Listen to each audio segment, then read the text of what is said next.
kidneys to increase the uric acid excretion. And this was the recent question, which is a uricosuric drug. So it is a drug known as probenecid. It is known as probenecid, which is the best drug or the strongest drug, which has an anti-inflammatory action in cases of gout. Strongest, best drug. Very good. It is known as colchicine. Please remember, it is known as colchicine. Okay? Important is, what is the drug which is used in cases of refractory gout? That means we have tried everything. NSAIDs हो गई, colchicine हो गया, allopurinol हो गया. Very good. In refractory gout, we have to give enzymes usually, uricase enzyme analogs. That is drugs like rasburicase, or it can also be called as pegloticase. These are injectable agents, and this have been asked as well. Okay? So rasburicase or pegloticase are usually preferred in a case of refractory gout. What do I mean by refractory gout? The gout which is not responding to any other drug. That is a refractory gout. ठीक है? याद रखना है बात. मैंने क्या बोला? Gout और माइग्रेन रट्टे हुए होने चाहिए तुम्हें word to word. No issues with this, anybody? That's important. Question number 42, guys. A female patient was on warfarin therapy after prosthetic valve implantation. She conceived, matlab she got pregnant. So what advice will you give regarding the use of drug in early pregnancy? Early pregnancy, matlab they are talking about the first trimester of pregnancy. And we know that warfarin is usually a teratogenic drug that is known to cause fetal warfarin syndrome. Okay, so due to that, we need to change warfarin from a warfarin to a safer drug, that is nothing else but heparin. So change warfarin to heparin should be your answer, option number B. Important is heparin, why it is not preferred usually? Because it is a injectable drug, it is not an oral drug, whereas warfarin is a oral drug. Normally, if they ask you guys, anticoagulant of choice in maintenance phase, anticoagulant of choice in maintenance phase, answer is warfarin. मैं pregnancy की बात नहीं कर रहा हूं, normally anticoagulant of choice in maintenance phase, answer should be warfarin. Warfarin inhibits vitamin K. It is a vitamin K antagonist. So therefore, all the clotting factors activated by vitamin K will be inhibited by warfarin. That is clotting factor 2, 7, 9 and 10. 2 plus 7 is equal to 9 and last one is 10. See, these clotting factors will also be inhibited by warfarin. No issues with this, anybody? Important. Whereas if they ask you in cases of emergency, what is the anticoagulant of choice? Then your answer should be heparin. Because in emergency, we need a faster drug because warfarin takes 5 days to act. No issues with this, anybody? But in cases of pregnancy, the safer drug is heparin. Therefore, in first trimester or during or at term, definitely, we will change the patient to heparin. But we can continue warfarin in the second or the third trimester of pregnancy. Only in the first trimester or during term. During term Q, because when the patient will come to delivery, if she is on warfarin therapy, she will have high chances of PPH, postpartum hemorrhage. That's why we will change usually before delivery to heparin. Important is, please remember, if they say that the patient comes to you in labor and she is on warfarin therapy, आप क्या करोगे? If she comes to you in labor and the patient is on warfarin therapy, अब give vitamin K to the patient. उसके साथ साथ continue या discontinue warfarin? Continue warfarin, and mode of delivery should be LSCS. The reason is to minimize bleeding, because otherwise there will be high chances of PPH. If you go for a normal vaginal delivery, the bleeding will not stop. Okay, so it's better to perform a LSCS. ये previous year NEET-PG का question है, ठीक है? So be aware of this as well. Next is question number 40. ये बता देना बस. The drug of choice for warfarin toxicity, vitamin K. Bleeding tendency अगर हो, मतलब पेशेंट ब्लीड कर सकता है, then vitamin K can be given. But अगर पेशेंट ब्लीड कर रहा है already, then what should be given? 4 factor complex in cases of warfarin toxicity. Okay, then definitely you need to give 4 factor complex, also known as prothrombin complex, that contains only these 4 clotting factors 2, 7, 9 and 10. If that is not an option, the second best answer will be richest source of all clotting factors. Answer is FFP, that is fresh frozen plasma. Best answer is FFC, not an option. Go for FFP. ठीक है? Drug of choice for heparin toxicity. Very good. So for heparin toxicity, the drug of choice is protamine sulfate usually. No issues with this, anybody? These are the important questions which have been asked. Chalo. Moving further, question number 43. Which of the following drug is preferred drug for closure of patent ductus arteriosus in a preterm baby? Answer should be, usually we know that the ductus arteriosus which is there, it is a connection between the aorta and the pulmonary artery. Okay.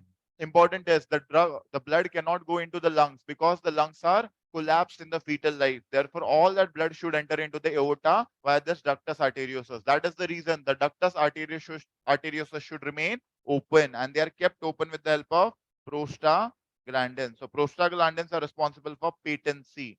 तो अगर अपने को बंद करने हैं तो we need to give prostaglandin inhibitors, and prostaglandin inhibitors are usually drugs like NSAIDs, that is non-steroidal anti-inflammatory drugs itself, and the drugs which are given is usually indomethacin or ibuprofen. Important is indomethacin was earlier given, but the better and the safer drug than indomethacin is ibuprofen. That is the reason why ibuprofen should be the better drug and the drug of choice for closure of ductus arteriosus in a premature infant. No issues with this, anybody? That's important. कोई दिक्कत नहीं है इसमें, समझ गए basically. That's important. Okay. Now important, phospholipids are broken down to arachidonic acid by the enzyme known as phospholipase A2, and the drug which inhibits phospholipase A2 is known as steroids, and therefore steroids are known for anti-inflammatory action. Please remember, arachidonic acid can be converted into prostaglandins or leukotrienes. They will be converted to prostaglandins by COX enzyme, cyclooxygenase, and they will be converted to leukotriene by LOX enzyme, that is lipooxygenase. In cases of bronchial asthma, the 5-lipoxygenase inhibitor that we give is known as dilutone. That is again a previous year question. And the monoclonal antibody that we give in asthma is known as omalizumab. Shabash. It is known as omalizumab. Okay? Important. Whereas the COX inhibitors that we usually give, these are nothing else but your NSAIDs itself, non-steroidal anti-inflammatory drugs. Okay, prostaglandin will be further converted into one substance that is called as thromboxane A2. It is responsible for platelet aggregation or platelet disaggregation. Eh? It is causing platelet aggregation. Therefore, a drug which will inhibit thromboxane A2 will cause platelet disaggregation, and that antiplatelet drug is known as aspirin. Very good. So aspirin inhibits which enzyme? It inhibits cyclooxygenase. Reversible or irreversible inhibitor? It is an irreversible inhibitor of cyclooxygenase enzyme. कोई दिक्कत नहीं है? This is important to be remembered. Question number 44. A patient presented with nausea, vomiting, abdominal cramps, and diarrhea. Following trophozoite was observed in the stool examination under microscope in the image. Positive organism. Very good. The answer to this question here, the patient is having a a protozoal infection in the intestine, and that is caused by a protozoa known as Giardia lamblia. Why? Because the trophozoite which is seen under microscope has which characteristic appearance, guys? It is known as the tear drop appearance. Appearance की बात चल रही है. Also known as tennis racket appearance. Also known as monkey face appearance. Okay, and this tennis racket appearance, monkey face appearance, or the teardrop appearance. It is due to which form? Sorry, it is due to the it is usually due to the quadrinucleate cyst of the किसका? Giardia lamblia. Please remember this. No issues with this, anybody? It is due to ingestion of contaminated water and contaminated food. That is, it is a fecal-oral disease itself. No issues with this. If they ask you in a patient of HIV positive patient, what is the cause of diarrhea? Very good. In a HIV positive patient, if they talk about diarrhea, your answer should be more likely about Cryptosporidium parvum. And this is the oocyst of Cryptosporidium parvum, 2 to 6 microns in size. Okay, small oocyst which are seen. So याद रखना कम से कम Cryptosporidium parvum is the cause of diarrhea in which patient? HIV positive patient. Important question. Next is ETEC, enterotoxigenic E. coli. T for toxigenic. It is also the most common cause of which diarrhea? Traveler's diarrhea. That has been asked again. Okay? So enterotoxigenic E. coli, also known as ETEC, is the most common cause of traveler's diarrhea. No issues with this, anybody? And entamoeba histolytica will cause amoebiasis. First, it will cause intestinal amoebiasis, which ulcers will be formed. Flask-shaped ulcers. Then it will spread to the liver, causing amoebic liver abscess. Please remember. Which type of pus will be seen? Chocolate or anchovy sauce pus will be seen. Chalo. Question number 45. A 23-year-old woman presented to the emergency room with profound paresthesia on dorsum of the hand with weakness and inability to extend the wrist. She is not able to extend the wrist definitely. The day prior, she was intoxicated and slept in an uncomfortable posture on a sofa bed. What is the root value of the nerve? What is the nerve affected? So definitely she might have slept in this position when her her axilla was compressed in the armchair usually, and that has caused what? Saturday night palsy, also known as honeymoon palsy. Okay, so Saturday night palsy, honeymoon palsy usually. It is compression of which nerve? Radial nerve. Radial nerve is known to supply the extensor aspect of arm as well as forearm. It gives cutaneous or sensory innervation on the dorsum of hand. Which fingers? Medial 1.5 or lateral 3.5? Usually the lateral 3.5 fingers on the dorsum of the hand. Yaad rakhna. But the tips are again supplied by the median nerve itself. It is not by the radial nerve. And as radial nerve supplies the posterior aspect, in the posterior aspect of arm and forearm, we have extensor muscles or flexor muscles. Extensor. So definitely, if the injury is there, the patient is not able to extend the wrist. This is what is called as wrist drop. So usually patient suffers from wrist drop. What is the classical splint which is given known as? So this is called as the cock-up splint. As you can see, the patient can perform a movement with this cock-up splint. Therefore, it is called as dynamic cock-up splint. So cock-up splint is given for which nerve injury? Radial nerve injury. What is the radial nerve root value? C5 to T1, C5, C6, C7, C8 and T1. That is the same root value of your brachial plexus also. Same root value is of median nerve also. Very good. What is the root value of ulnar nerve? So usually it is C7, C8 and T1. That is the root value of your ulnar nerve. Please remember. Okay. Now important is if there is a median nerve injury, so the patient will have which kind of thumb deformity? Ape thumb deformity. The thumb will come to lie in the same plane as all other fingers, known as which thumb deformity? Ape thumb deformity. Then when we ask the patient to make a fist, the patient will have a which sign? Pointing index sign.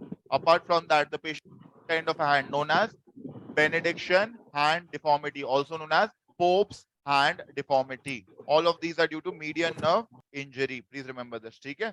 Usually median nerve injury occurs in which syndrome? Carpal tunnel syndrome. That's important to be remembered. Okay? Whereas in Guyon's canal syndrome, which nerve injury usually occurs? Ulnar nerve. Because Guyon's canal में से क्या pass होती है? Ulnar nerve. And ulnar nerve region causes complete or partial claw hand? Partial claw hand. Complete claw hand is due to median plus ulnar nerve injury. Okay? And wrist drop, as I've told you, due to radial nerve injury. Then the patient will also have foot drop. The patient is not able to perform dorsiflexion in foot. That is due to, very good, common peroneal nerve injury. And common peroneal nerve injury ki wajah se the patient has foot drop. And the splint which is used is known as foot drop splint, also known as AFO, that is ankle foot orthosis. Okay? So that's the important thing. No issues with this, anybody? So please remember these are the most important things. C5, C6, I've told you it is the root value of axillary nerve. Axillary nerve, apart from causing paralysis of which muscle? Sensations from here. What is with sign? Regimental badge sign. That is also seen in axillary nerve injury. Axillary nerve injury is common in fracture of surgical neck of humerus. Fracture of shaft of humerus causes radial nerve injury. Fracture of epicondyle causes Ulnar nerve injury. Cubital tunnel syndrome causes ulnar nerve injury. ठीक है, cubital fossa, then median and radial. Cubital tunnel answer should be ulnar nerve injury. ठीक है, अच्छे से याद रखना. Question number 46. All of the following are contents of inguinal canal except. So important is याद रखना. मैंने ऑलरेडी बोला anatomy of inguinal canal is very much important. ठीक है, inguinal canal extends from the anterior superior iliac spine to the pubic tubercle. It starts with the deep inguinal ring to the superficial inguinal ring. Deep inguinal ring is a defect in fascia transversalis, and a superficial inguinal ring is a defect in external oblique aponeurosis. The roof is the mnemonic is malt. ठीक है, so roof is formed by muscle. Which muscle? Transversus abdominis and internal oblique muscle. They form the roof of inguinal canal. The anterior wall, A stands for aponeurosis. So anterior wall of inguinal canal is formed by external oblique aponeurosis. Then the floor of inguinal canal, L stands for ligaments. Which ligaments? Main is the inguinal ligament and second is the lacunar ligament. They form the floor of the inguinal canal. And lastly, posterior wall. T stands for tendon usually. Which tendon? Conjoined tendon. Okay, please remember. Okay, along with that, fascia transversalis. They form the posterior wall of the inguinal canal. What are the structures which pass in the inguinal canal? Please remember. Sorry. In males, usually, what are the structures in the inguinal canal? Anybody? One is definitely the spermatic cord. In females, what is the main structure? Round ligament. And round ligament is known to maintain the normal axis of the uterus. What is the normal axis of uterus? Anti-verted and anti-flexed. Okay? So that is maintained by the round ligament itself. Along with that, definitely, apart from spermatic cord in males and round ligament in females, what are the other nerves which pass? It is the ilio-inguinal nerve which passes. Therefore, in case of hernioplasty or hernia repair surgery, the most common nerve injured in open hernia surgery, answer is ilio-inguinal nerve. Second nerve which passes is the genital branch of genitofemoral nerve. Okay, because genital branch will supply the pelvic organs or the genital organ. Therefore, it has to come medially. Femoral branch तो सीधे सीधे नीचे जाएगी ना भाई, तो वो inguinal canal से जाएगी क्यों? Basic है. So therefore, the femoral branch of genitofemoral nerve is not a part or not a content of the inguinal canal itself. ठीक है? तो दो nerves pass होती है. Spermatic cord usually, what is present inside the spermatic cord? Ductus deferens, also known as the vas deferens. Along with that, we have fascia. Which fascia? Cremasteric fascia. We have muscles, that is cremasteric muscle. Internal spermatic fascia, external spermatic fascia, ये भी होता है. Sorry, pampiniform plexus of testicular veins, testicular artery, ये सब चीजें पास होती है. ठीक है, तो spermatic cord as a whole you can remember. ठीक है, so that's easy. No issues with this, anybody? So now, genital branch of genitofemoral nerve passes. Spermatic cord in males pass. Round ligament in females pass. What does not pass is the femoral branch of genitofemoral nerve. ठीक है? This genitofemoral nerve is responsible for which reflex, anybody? Previous year question है. Genitofemoral nerve is responsible for the cremasteric reflex. That means when you strike the inner part of the thigh, the testis will get elevated usually. Okay, the afferent branch is known as the femoral branch, and the efferent branch is known as the genital branch. ठीक है? Root value of genitofemoral nerve L1 and L2. Please remember. No issues with this, anybody? That's important. So it is responsible for the cremasteric reflex. Question है ये. Cremasteric muscles are present in the testis, भाई. ठीक है? Moving further, question number 47.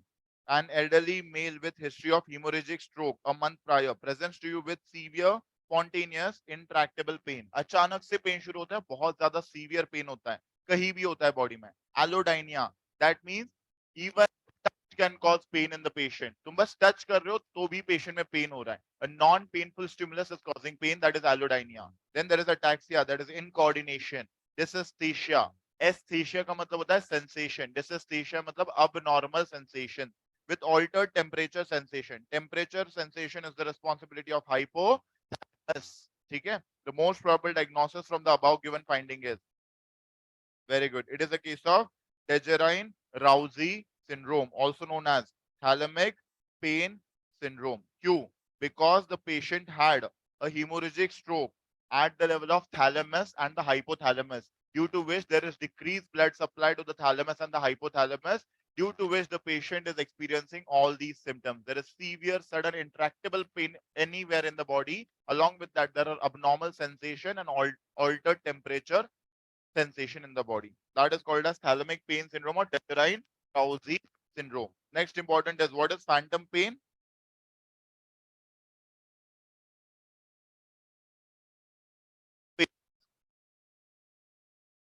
After amputation, still the pain, मतलब उसका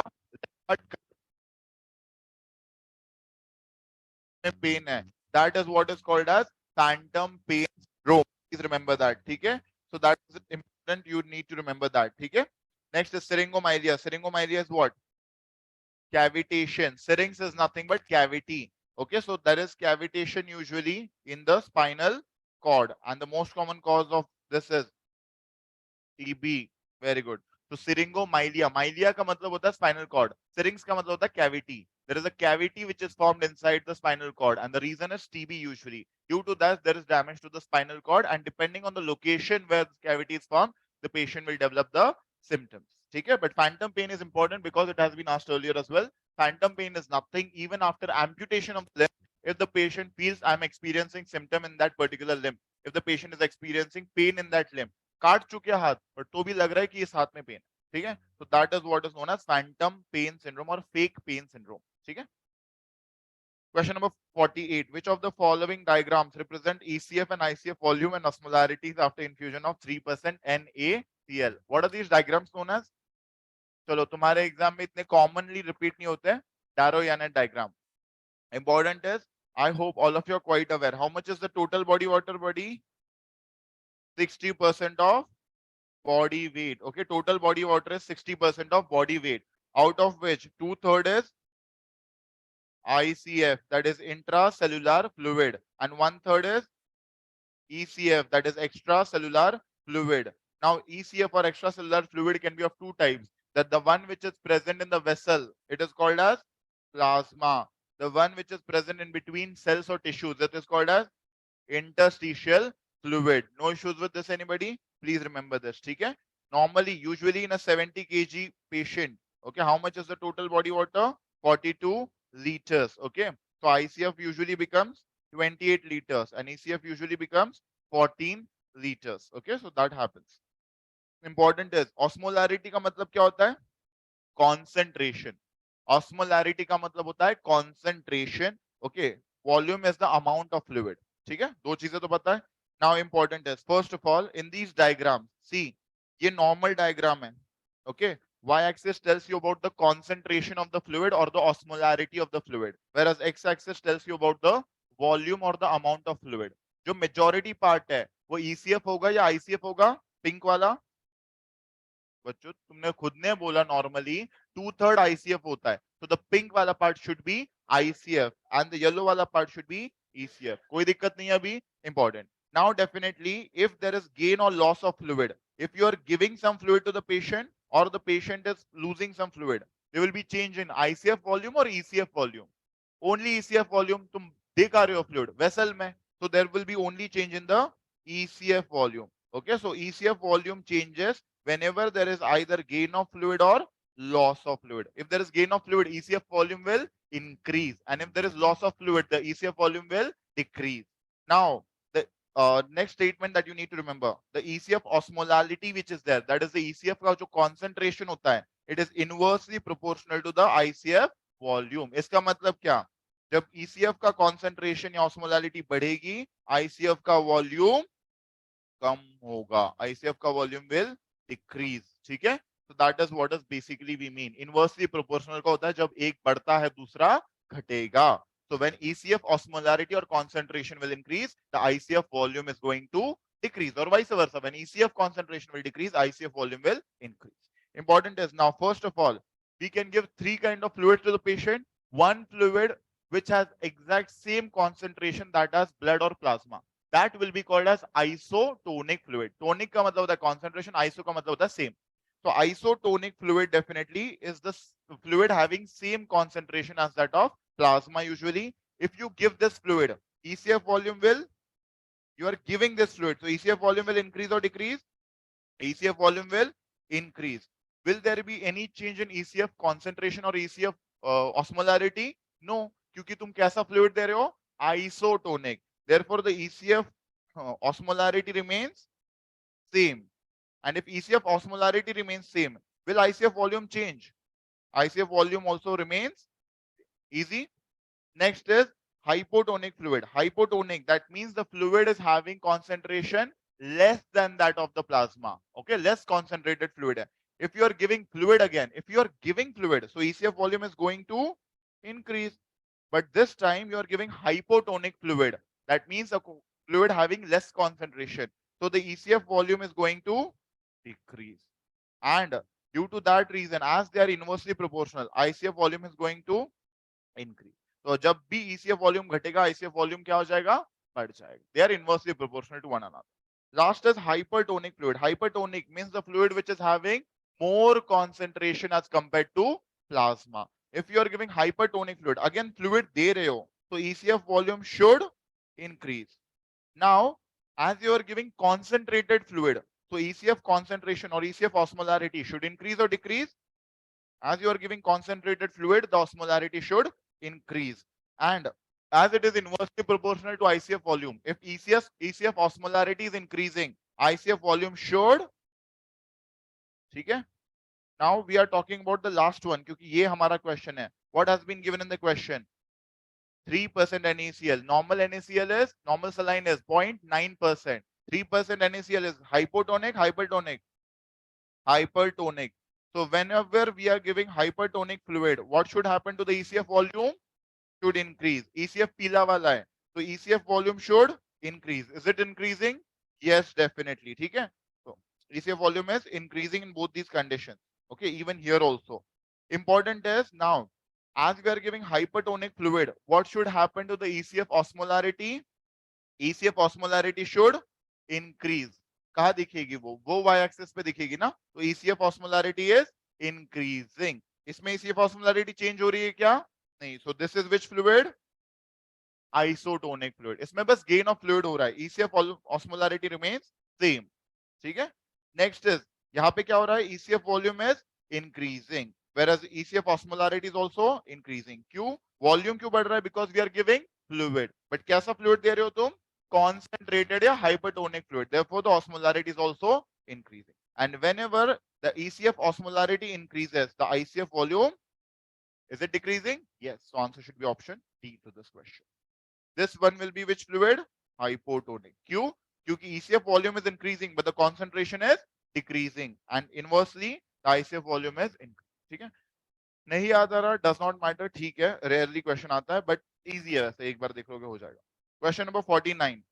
54-year-old man comes to his primary care clinician complaining of erectile dysfunction. He is given a prescription of sildenafil. Which drug is sildenafil? Anybody? Phosphodiesterase 5 inhibitor. And follow-up reports that his ability to sustain an erection has markedly improved with this treatment. The action of which of the vasoactive mediators would primarily be prolonged in this patient? So usually we know, see, normally penile erection क्यों होता है? Because there is vasodilatation in the penis. Now usually, and it is due to the mediator known as nitric oxide. Previous year question, सरकारी है. Nitric oxide is derived from which amino acid? Very good. It is derived from L-arginine. Okay, nitric oxide is derived from which amino acid? L-arginine. Nitric oxide usually is prepared with the help of an enzyme known as NOS, that is nitric oxide synthase, which is present in the endothelial cells. Once this nitric oxide is synthesized or it is formed, it will activate an enzyme known as guanylate cyclase. Guanylate cyclase converts GTP to cyclic GMP. Cyclic GMP is a secondary messenger, and this cyclic GMP causes smooth muscle relaxation, causing vasodilatation that leads to penile erection. Once the work of cyclic GMP is done, उसको रख के क्या फायदा है क्या? नहीं. Otherwise the patient will have priapism. Therefore, this cyclic GMP, once its work is done, it should be degraded, and it will be degraded back into GMP with the help of an enzyme known as phosphodiesterase 5. But हमें क्या चाहिए? The patient wants a penile erection. If the patient wants a penile erection, that means cyclic GMP should be more. Okay, it should stay over there for a longer period of time. Therefore, we will block what? We'll block the phosphodiesterase 5 enzyme. Okay, we will stop the degradation of cyclic GMP. If we stop the degradation of cyclic GMP, the level of cyclic GMP is going to increase. And if the level of cyclic GMP increases, there will be more vasodilation causing penile erection. Therefore, these drugs are used for, these usually are used for in cases of, किसके लिए use करते हो तुम लोग? Erectile dysfunction. Important is longest acting phosphodiesterase 5 inhibitor. Previous year question known as Tardala will usually. ठीक है? No issues with this anybody? तो अब किसका एक्शन प्रोलॉन्ग कर रहा है? Which chemical mediator? Nitric oxide का. Okay? So please remember, sildenafil or any phosphodiesterase 5 inhibitor is known to increase the action of nitric oxide because it does not degrade the cyclic. ठीक है? So it increases the nitric oxide. ये nitric oxide का question nitrates में से भी आता है and very important question, repeated multiple number of times. ठीक है? Question number usually guanylate cyclase भी पूछा गया, cyclic GMP भी पूछा गया, nitric oxide भी पूछा गया. Everything has been asked from pharmacology. Question number 50. A patient suffering from hormone deficiency presents with polyuria, that is increased urine output along with hypotonic urine. Hypotonic का मतलब more concentration or less concentration? Less concentration. Okay, so urine is having less concentration definitely. And there is polydipsia, that is increased thirst. Which statements about the given hormone are true? Which is this hormone, anybody? कि जिसकी deficiency causes polyuria, hypotonic urine, polydipsia. ADH. ADH deficiency causes a condition known as ADA nahi re, ADH. It is diabetes insipidus. Please remember, ADH deficiency leads to diabetes insipidus. Diabetes क्यों बोला जाता है? Because the patient has polyuria, polydipsia. Okay, क्या करता है? Normally ADH का काम बताओ मुझे. ADH is secreted by anti-diuretic hormone. Important, ADH is secreted by posterior pituitary, also known as neurohypophysis. But is it synthesized by posterior pituitary? No. Posterior pituitary के hormones दो होते हैं. One is anti-diuretic hormone, also known as vasopressin, and second is oxytocin. These are secreted or these are released by posterior pituitary, but they are synthesized by hypothalamus. Okay, so usually, so it is synthesized by hypothalamus and released by posterior pituitary. क्या करता है उसके बाद? Anti-diuretic hormone or vasopressin goes and acts on the kidneys usually, and in kidneys it causes what? It causes reabsorption of only water. It does not cause reabsorption of sodium. That's the important thing. Okay, usually हम क्या सुनते हैं कि sodium and water. इस बार नहीं होता है. ADH only causes reabsorption of water, not sodium. It causes loss of sodium. ठीक है? Please remember that. No issues with this. And it is also known to cause vasoconstriction. Okay, no issues with this, anybody? So that's the important. So it will help in increasing BP or decreasing BP. It is causing retention of water. More and more water is kept inside body. So volume of blood will increase. So blood pressure of the patient is going to increase. Vasoconstriction will increase peripheral vascular resistance, again increasing the blood pressure. So blood pressure बढ़ाने का काम करता है. Now if it is retaining a lot of water in the body, plasma will get concentrated or plasma will get diluted. Plasma का क्या होगा? बहुत ज्यादा पानी आ गया plasma में.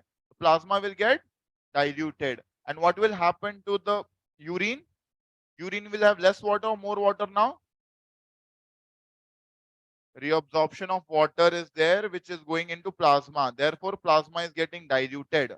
But urine will have less water because all the water from urine is reabsorbed. As urine is having less water, urine will get concentrated.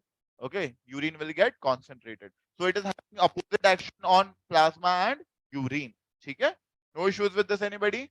So in a case of diabetes insipidus, there is deficiency of anti-diuretic hormone.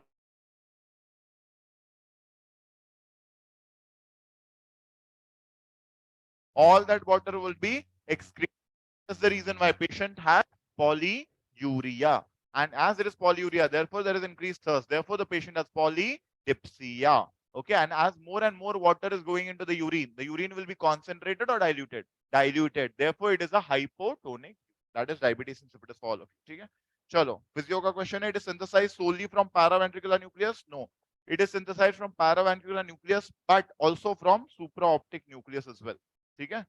In the hypothalamus. It acts via the V1A receptors to cause vasoconstriction. Yes, true statements. The hormone has opposite effects on volume and osmolarity. Yes, क्योंकि अगर वो volume बढ़ाएगा, concentration या osmolarity कम हो जाएगी. Right? So that's the basic. It has opposite actions on volume and osmolarity. It is secreted by neurohypophysis. I've told you, neurohypophysis is nothing but posterior pituitary. It is secreted by it. So answer should be option D. 2, 3 and 4 are the true statement. 1 is not a true statement. याद रखना, जहां solely, absolutely, exactly ये चीजें लिखी हो ना, usually ये wrong statement होती है, क्योंकि इतना श्योर शॉट कुछ नहीं होता मेडिसिन में. That's the basic. ठीक है. Question number 51. A patient suffering from mental retardation, chorea athetosis. Chorea is what? Distal fast movements. Okay, distal fast purposeless movements are called as chorea, and proximal fast purposeless, distal slow purposeless movements, are called as athiotosis. ठीक है, तो याद रख लो, chorea is nothing but distal fast purposeless movements, and distal slow purposeless movements will be called as athiotosis. Question यहाँ आ चुका है तुम्हारे exam में, ये जल्दी से बता देना. Chorea is due to damage to which part of the brain? Very good. Chorea is due to damage to the caudate nucleus. Then athiotosis is due to damage to. Athiotosis is due to damage to the globus pallidus. And lastly, hemibalismus. Hemibalismus is distal as well as proximal movement. Okay, so that is hemibalismus. Hemibalismus is due to damage to. अब जो बोल रहे थे बोलो. Subthalamic nucleus. Please remember. ठीक है. So chorea is due to damage to nucleus. Athiotosis is due to damage to globus pallidus, and hemibalismus damage to subthalamic nucleus. Any mistake in this questions now onwards. Okay? So the patient is having chorioathetosis, spastic cerebral palsy has developed, and aggressive self-mutilating behavior. Self-mutilating का मतलब self-harm behavior is there. The patient will bite his own lips or own fingers. The enzyme deficient in this patient is very good. Provisional diagnosis क्या है? Lesch-Nyhan syndrome. Important. Lesch-Nyhan syndrome is due to which enzyme deficiency? HGPRT. That is hypoxanthine phosphoribosyl transferase enzyme deficiency. Complete or partial deficiency? Complete deficiency of HGPRT, because partial deficiency causes Kelly-Siegmiller syndrome. Important. Lesch-Nyhan syndrome mein, what are the characteristic feature? Patient develops hyperuricemia, that is gout. Along with that, the patient will have self-harm or self-mutilating behavior, and the patient will have mental retardation. तीन चीजों से diagnosis कर लो, hyperuricemia or gout. Second is self-harm or self-mutilating behavior, and third is intellectual disability or mental retardation. That is Lesch-Nyhan syndrome. Important question, previous year FMGE. Which pattern of inheritance is followed by Lesch-Nyhan syndrome? Very good. It is X-linked recessive. Lesch-Nyhan syndrome follows X-linked recessive pattern of inheritance. कोई दिक्कत नहीं है इसमें? Okay. So please remember this.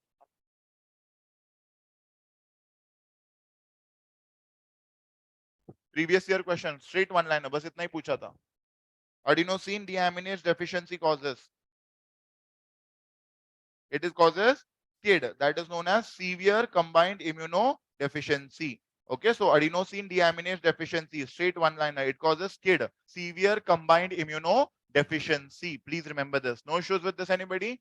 Severe combined immunodeficiency is usually a X-linked recessive condition, but sometimes it can be due to enzyme deficiency known as adenosine deaminase deficiency. कोई दिक्कत नहीं है इसमें. Adenosine deaminase is usually an enzyme which is elevated in which infection?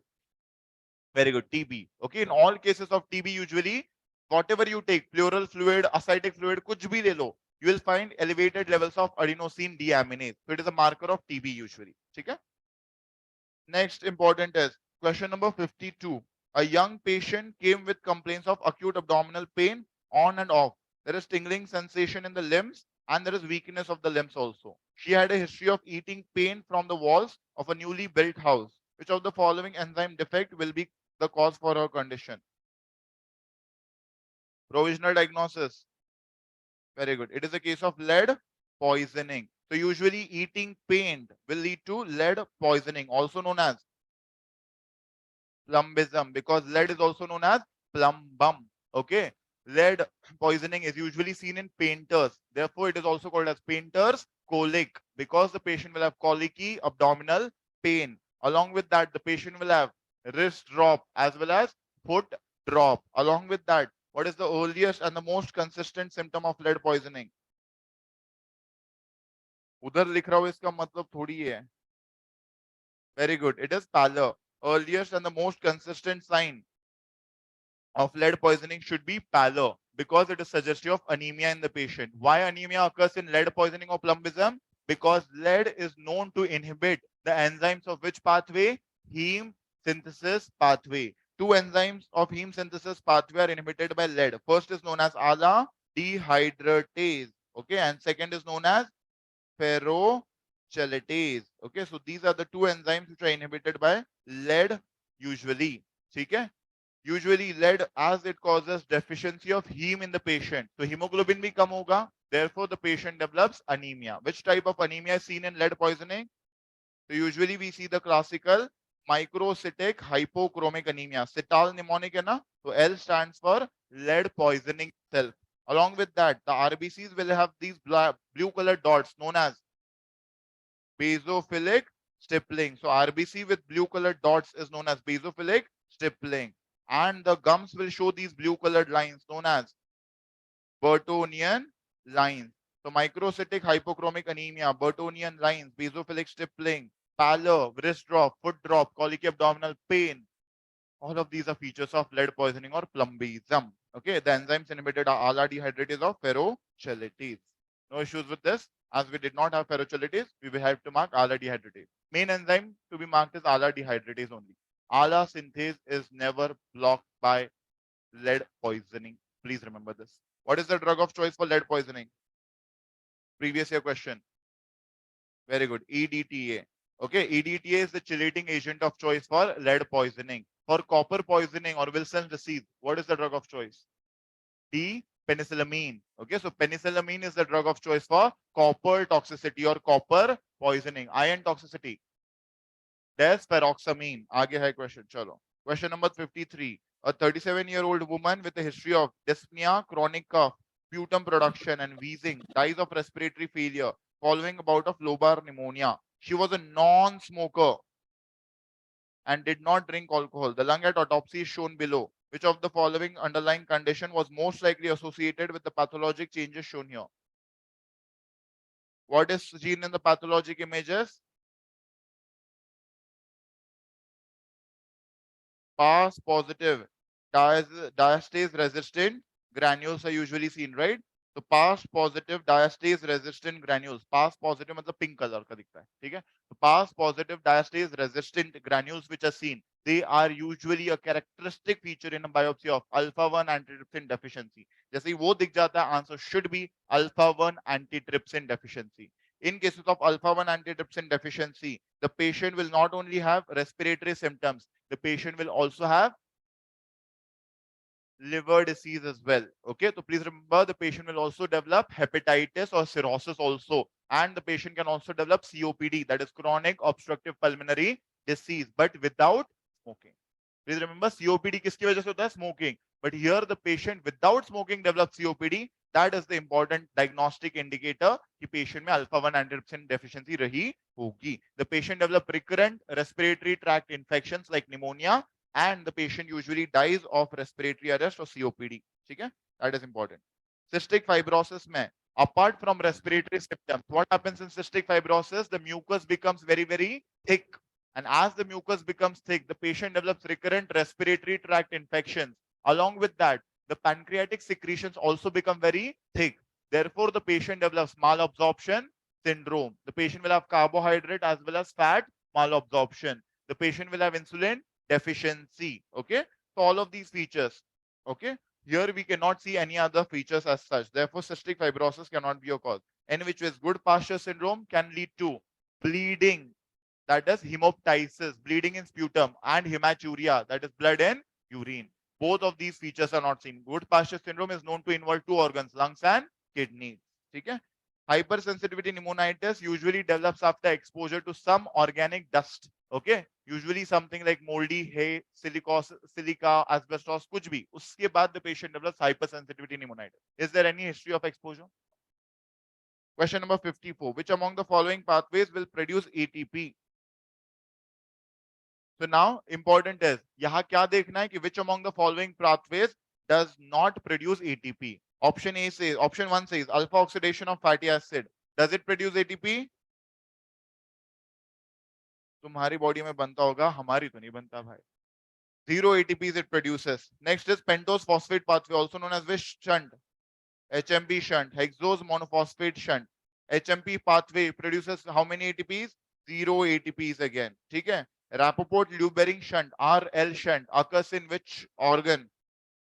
RL shunt occurs in RBCs, produces how many ATPs? Zero ATPs. ठीक है? There are three pathways of fatty acid oxidation or fatty acid breakdown. One is called as alpha oxidation of fatty acid. Second is called as beta oxidation of fatty acid. One, last one is oxidation of very long chain fatty acid. Okay. Important is only one fatty acid oxidation or breakdown produces ATPs, and the major pathway of fatty acid oxidation or breakdown which produces ATPs is beta oxidation of fatty acid, which produces ATPs. Okay. Please remember that. So which pathway only produces ATP? Only 4. So answer should be option B. Okay, important is one another pathway, that is oxidation of very long chain fatty acid, also does not produce any ATP. It also produces zero ATPs. तुम बोलोगे फिर इनके काम ही क्या है? Important is alpha oxidation of fatty acid and oxidation of very long chain fatty acid occurs in which organ of your which organelle of the cell? It occurs in the peroxisomes. Please remember, oxidation of very long chain fatty acid and alpha oxidation of fatty acid. Both of these occur in the peroxisomes usually. Peroxisomes में कौन सी enzyme होती है? Catalase and peroxidase. They are known to neutralize or known to scavenge, eat up the free radicals. Free radicals क्या होता है? जब खाना बनाते हो कचरा रहता है ना तुम्हारे घर में, वैसे ही जब सेल खाना बनाता है उसके घर में भी कचरा बन जाता है. That कचरा, that garbage is free radicals या reactive oxygen species. You need to get rid of the garbage, right? So same way, cell also needs to get rid of the garbage. For that reason, we have peroxisome, which contain catalase or peroxidase, which will help in neutralizing the free radicals. Okay? So that is their function. No issues with this, anybody? So yaad rakhna hai important. RBCs में Rappaport loop bearing shunt क्यों होता है? RL shunt. It is for the production of 2,3-BPG, bisphosphoglycerate. What is the role of this? Normally RBCs में एक glucose molecule से कितने ATP बनते हैं? 2 ATPs. Why? Because RBCs contain no mitochondria. RBCs does not have mitochondria. That is the reason why only 2 ATPs are achieved from one glucose molecule in RBCs. Otherwise, all the other cells will achieve 32 ATPs from one glucose molecule. याद रखना ये बात, ठीक है? But sometimes it even not produce that 2 ATPs also. The basic reason is 2,3-BPG has to be produced. क्यों? क्योंकि 2,3-BPG causes very good. 2,3-BPG causes oxygen release at the level of cell. ठीक है, इसके लिए 2,3-BPG की जरूरत होती है. It decreases the affinity of hemoglobin to oxygen so that the oxygen can get free and it will go to the tissue. Delivery हो सकती है. ठीक है, so that's the important thing. HMP pathway produces two important products. What are those? NADPH and second is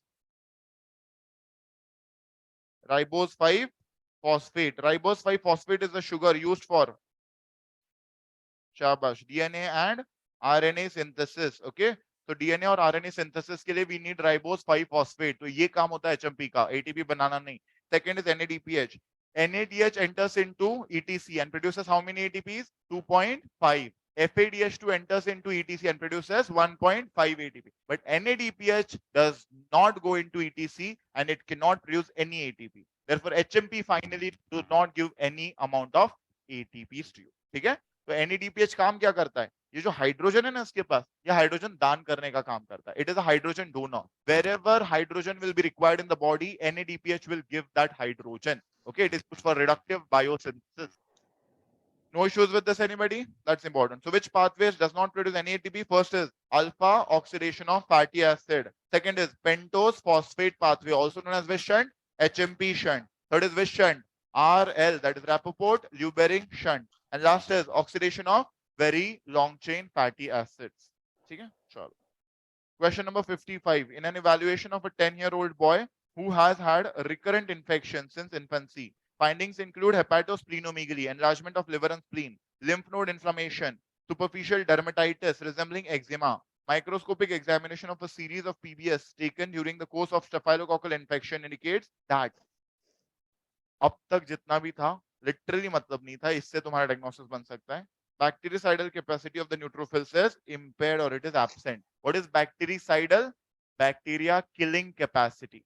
So the neutrophils have the killing capacity of bacteria, but the bactericidal or the bacteria killing capacity of neutrophils is either impaired or it is completely absent. What is the most likely cause of this child's illness? Very good. What is the provisional diagnosis? Very good. Provisional diagnosis is a condition known as क्या? CGD, chronic granulomatous disease. It is a condition known as chronic granulomatous disease. Okay, important is bactericidal killing, bacterial killing के दो mechanisms होते हैं. One is oxygen dependent killing. Second is oxygen independent killing. Oxygen independent killing are usually your lysozymes, lactoferrins, and all of that. Oxygen dependent killing is very good. Mediated by which enzyme? NADPH. It is NADPH oxidase MPO halide system, also known as oxygen dependent killing. That is a major pathway for bacterial killing. ठीक है, तो अगर NADPH oxidase enzyme deficient होगी तो oxygen dependent killing हो पाएगी क्या? नहीं. तो बैक्टीरिया मर पाएगा क्या? नहीं. तो पेशेंट में बार बार क्या होता रहेगा? Infection. That what happens in cases of chronic granulomatous disease. Why it is called as granulomatous? Because there is formation of granulomas in the liver and spleen on biopsy. ठीक है, important is that. Now usually it is which pattern of inheritance that has been asked? X-linked recessive pattern of inheritance. हर एक कैसे autosomal recessive हो सकता है? It is X-linked recessive pattern of inheritance. Please remember, and it is due to deficiency of which enzyme? NADPH oxidase. So it is due to defect in the enzyme NADPH oxidase. Important is, at least remember, enzyme defect in adenosine deaminase. We have discussed it causes SCID, severe combined immunodeficiency. Whereas developmental defect at pre-beta stage causes, matlab beta cells will not, B lymphocytes will not mature. If the B lymphocytes are not maturing, they will not form plasma cells. And if plasma cells are not formed, antibodies will not be formed. That condition is known as A gamma globulinemia. It causes A gamma globulinemia. Gamma globulins are what? Antibodies, na bhai. Immunoglobulins, gamma globulins are nothing but antibodies. A gamma globulinemia मतलब antibody कम है. क्यों antibody कम है? क्योंकि plasma cells नहीं है. Plasma cells किसके बनते हैं? बी सेल्स से बनते हैं. बी सेल्स मैच्योर हुए क्या? नहीं हुए. That's what. Question number 56. A 6-year-old boy presented with salt and pepper pigmentary skin changes. Okay, very characteristic image and finding. And photosensitivity. That means whenever he goes into the sunlight, definitely the rash increases. The lesions appeared since the age of 2 years. General examination showed hyper and hypopigmented areas of skin, mainly on the exposed areas to sun. The child has short stature with mental retardation, dysarthria, and ataxia. What is the likely cause for his diagnosis? Provisional diagnosis, anybody? Very good. If the child is having these multiple hyperpigmented macules or lesions all over the body and they are increasing on exposure to sensitivity is present, it is a condition known as xeroderma pigmentosum. यही बच्चा exam में आ चुका है. ठीक है, so it is a case of xeroderma pigmentosum. And xeroderma pigmentosum, remember, this is your DNA repair defect. Which DNA repair defect causes xeroderma pigmentosum? It is nucleotide excision repair defects. Please remember, the nucleotide excision repair defect causes xeroderma pigmentosum. We know Xeroderma pigmentosum does not only cause a skin rash and photosensitivity, but it also increases the risk of skin cancer or skin malignancies. Okay? Next, if they ask you that mismatch repair gene defect causes, this is also a DNA repair defect. Mismatch repair gene defect causes surgery. क्या चल रहा है? HNPCC previous year question again. 2 बार का question नहीं है. Hereditary non polyposis colon cancer. मैं नहीं बोल रहा तुम जेनेटिक्स के डीप में जाओ, कम से कम रटो तो सही चीजें. जो रटने वाली है वो तो रटो. ये भी हाथ से छोड़ दोगे क्या ऐसे क्वेश्चंस? डायरेक्ट पूछते वो HNPCC is due to which gene defect? It is mismatch repair gene defect. Don't leave these kind of questions, guys. ठीक है? So these are HNPCC, hereditary non-polyposis colon cancer, also known as which syndrome? Lynch syndrome. ठीक है? It is due to mismatch repair gene defect.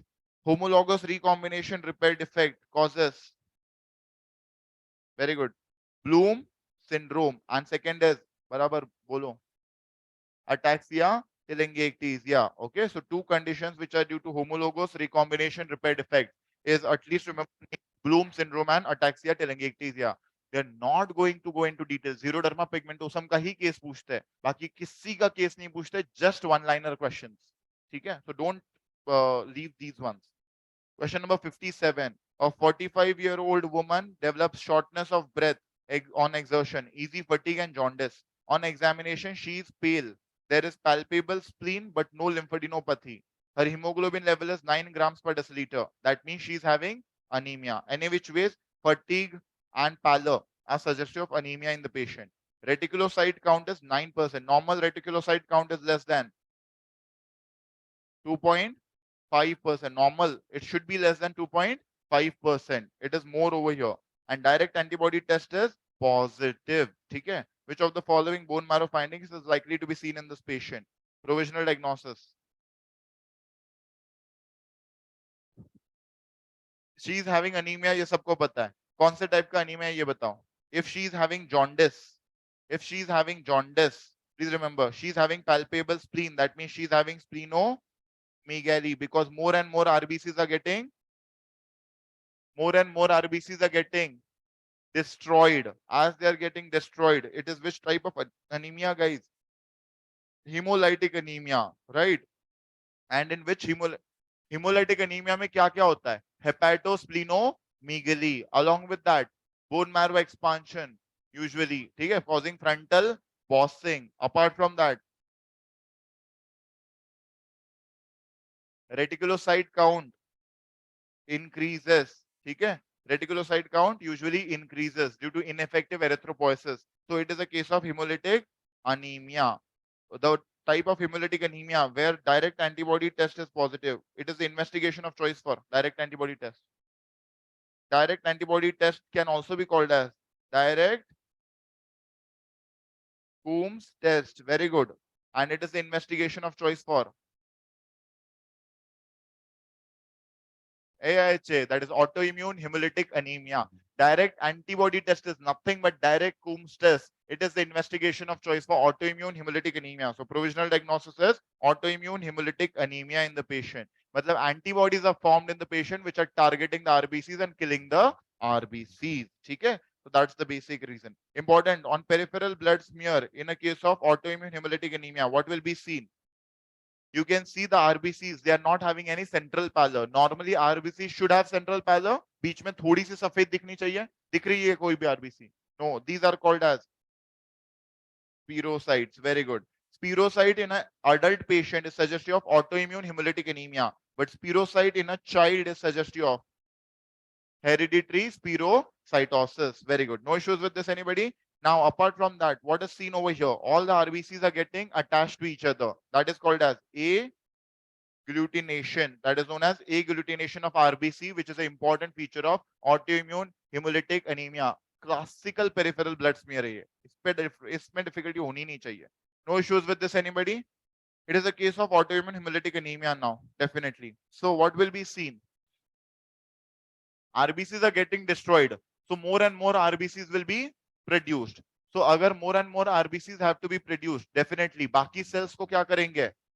बाकी cell का proliferation कम होगा और bone marrow में क्या दिखेगा? बस RBCs ही RBCs दिखेंगी, because we need to compensate. So therefore there should be increased erythroid is to myeloid ratio because myeloid lineage will be suppressed कि भाई तू थोड़ा रुक जा, हमें आरबीसीज बना लेते हैं, ठीक है. So therefore there will be more erythroid. megaloblastic changes are usually on a peripheral blood smear. What is seen? Megaloblastic anemia. Very good. First is the teardrop cells. Apart from teardrop cells, macrovalocytes. That means the size of the RBC will increase. Okay. Macrovalocytes along with teardrop cells. And these type of neutrophils which are having more than 5 lobe nucleus is known as hypersegmented neutrophils. These are known as hypersegmented neutrophils. No issues with this anybody? Please remember this. ठीक है. कोई दिक्कत नहीं है यहाँ तक. So that's important. Question number 58. Okay.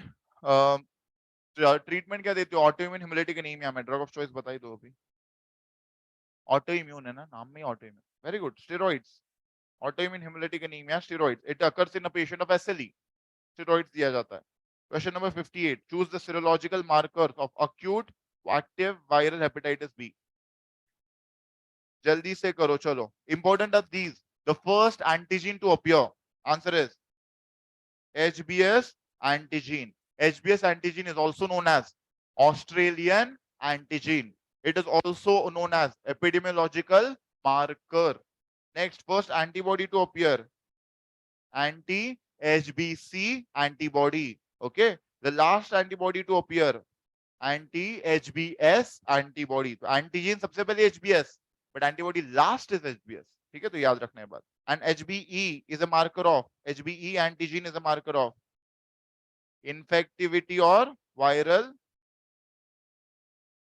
replication. Okay, so please remember HBE antigen इसका मतलब होता है अगर HBE antigen positive है, that means the patient is in the active phase of the disease. virus भी replicate कर रहा है, और अगर virus replicate कर रहा है, that means the disease spread. That means it is a marker of infectivity or viral replication. If I talk about acute infectious, infectious also means it can be spread. So acute infectious hepatitis B. If a patient is having hepatitis B infection, HBS antigen will always be positive. Okay. Now he's having acute infection. So anti-HBC antibody can be of two types. It can be IgM and it can be IgG. Acute phase में IgM and chronic phase में patient में क्या है? Acute. So which should be IgM anti-HBC antibody. HBE antigen should be positive or negative? Positive, because they have mentioned infectious, active, ऐसा कुछ भी mention किया हो तो. And anti-HBS antibody should be absent, because अगर वो present होती है, that means the patient is in recovery or convalescence. Chronic hepatitis B, guys. Hepatitis B है तो HBS antigen should be positive. Chronic है तो which anti-HBC antibody? IgG subtype. Now, as they have they mentioned any infective, active वगैरह? No. So HBE antigen should be negative. ठीक है? And definitely as the patient is having infection still, he is not in recovery. So anti-HBS antibody should be negative again. Recovery phase. Now HBS antigen should negative ना, recovery में है patient. So definitely antigen गायब हो जानी चाहिए और क्या appear होना चाहिए? Antibody आ जानी चाहिए. ठीक है? That means he is in recovery or convalescence. HB antigen obviously recovery में है तो viral replication हो रहा है क्या? नहीं हो रहा. And anti-HBC antibody, which type of anti-HBC antibody should be there? IgM या IgG? IgG, क्योंकि recovery में, recovery is a long term condition, so it should be IgG. ठीक है? So please remember, if IgG anti-HBC antibody and anti-HBS antibody दोनों है, तो answer is recovery phase. ठीक है? And last is vaccinated individual. He is vaccinated, he is not having infection, so he has not had infection, so HBS antigen will be negative. Anti-HBC antibody will be negative. HBE antigen will be negative. What will be positive is only the anti-HBS antibody. So vaccinated. तुम्हें मुझ में कौन सी antibody दिखती है बस? Anti-HBS. तो समझ गए? Only anti-HBS antibody. That means the patient is vaccinated. Anti-HBS antibody along with IgG anti-HBC antibody. That the patient is in recovery of. ठीक है? अब अपने patient में बताओ. Hepatitis B है, मतलब HBS antigen should be present. As it is acute condition, so which anti-HBC antibody? IgM anti-HBC antibody. And as it is an active phase, so HBE antigen should be, the answer should be option B for this. हाँ बोलो.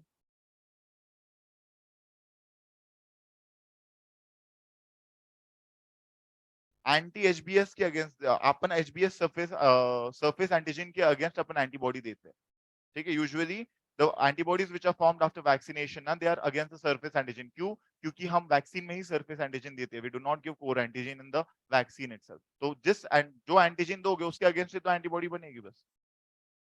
Question number 59, a patient presented with progressive ascending bilateral weakness, recent question of your exam, which is symmetrical after a bout of Campylobacter gastrointestinal infection 3 weeks prior.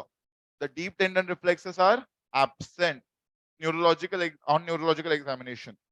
Most likely finding is, very good, it is a case of GBS, that is Guillain-Barré syndrome. Usually he will give an infection of a history of gastrointestinal infection with Campylobacter jejuni. And after Campylobacter jejuni infection, usually after 2 to 3 weeks or maximum 4 weeks, the patient starts developing paralysis or muscle weakness. Classically, which type of paralysis? Bilateral or unilateral? Bilateral. Symmetrical or asymmetrical? Symmetrical. Ascending or descending? Ascending. Placid or spastic? Placid, that is the tone of the muscle is decreased. Okay, so that is what is seen.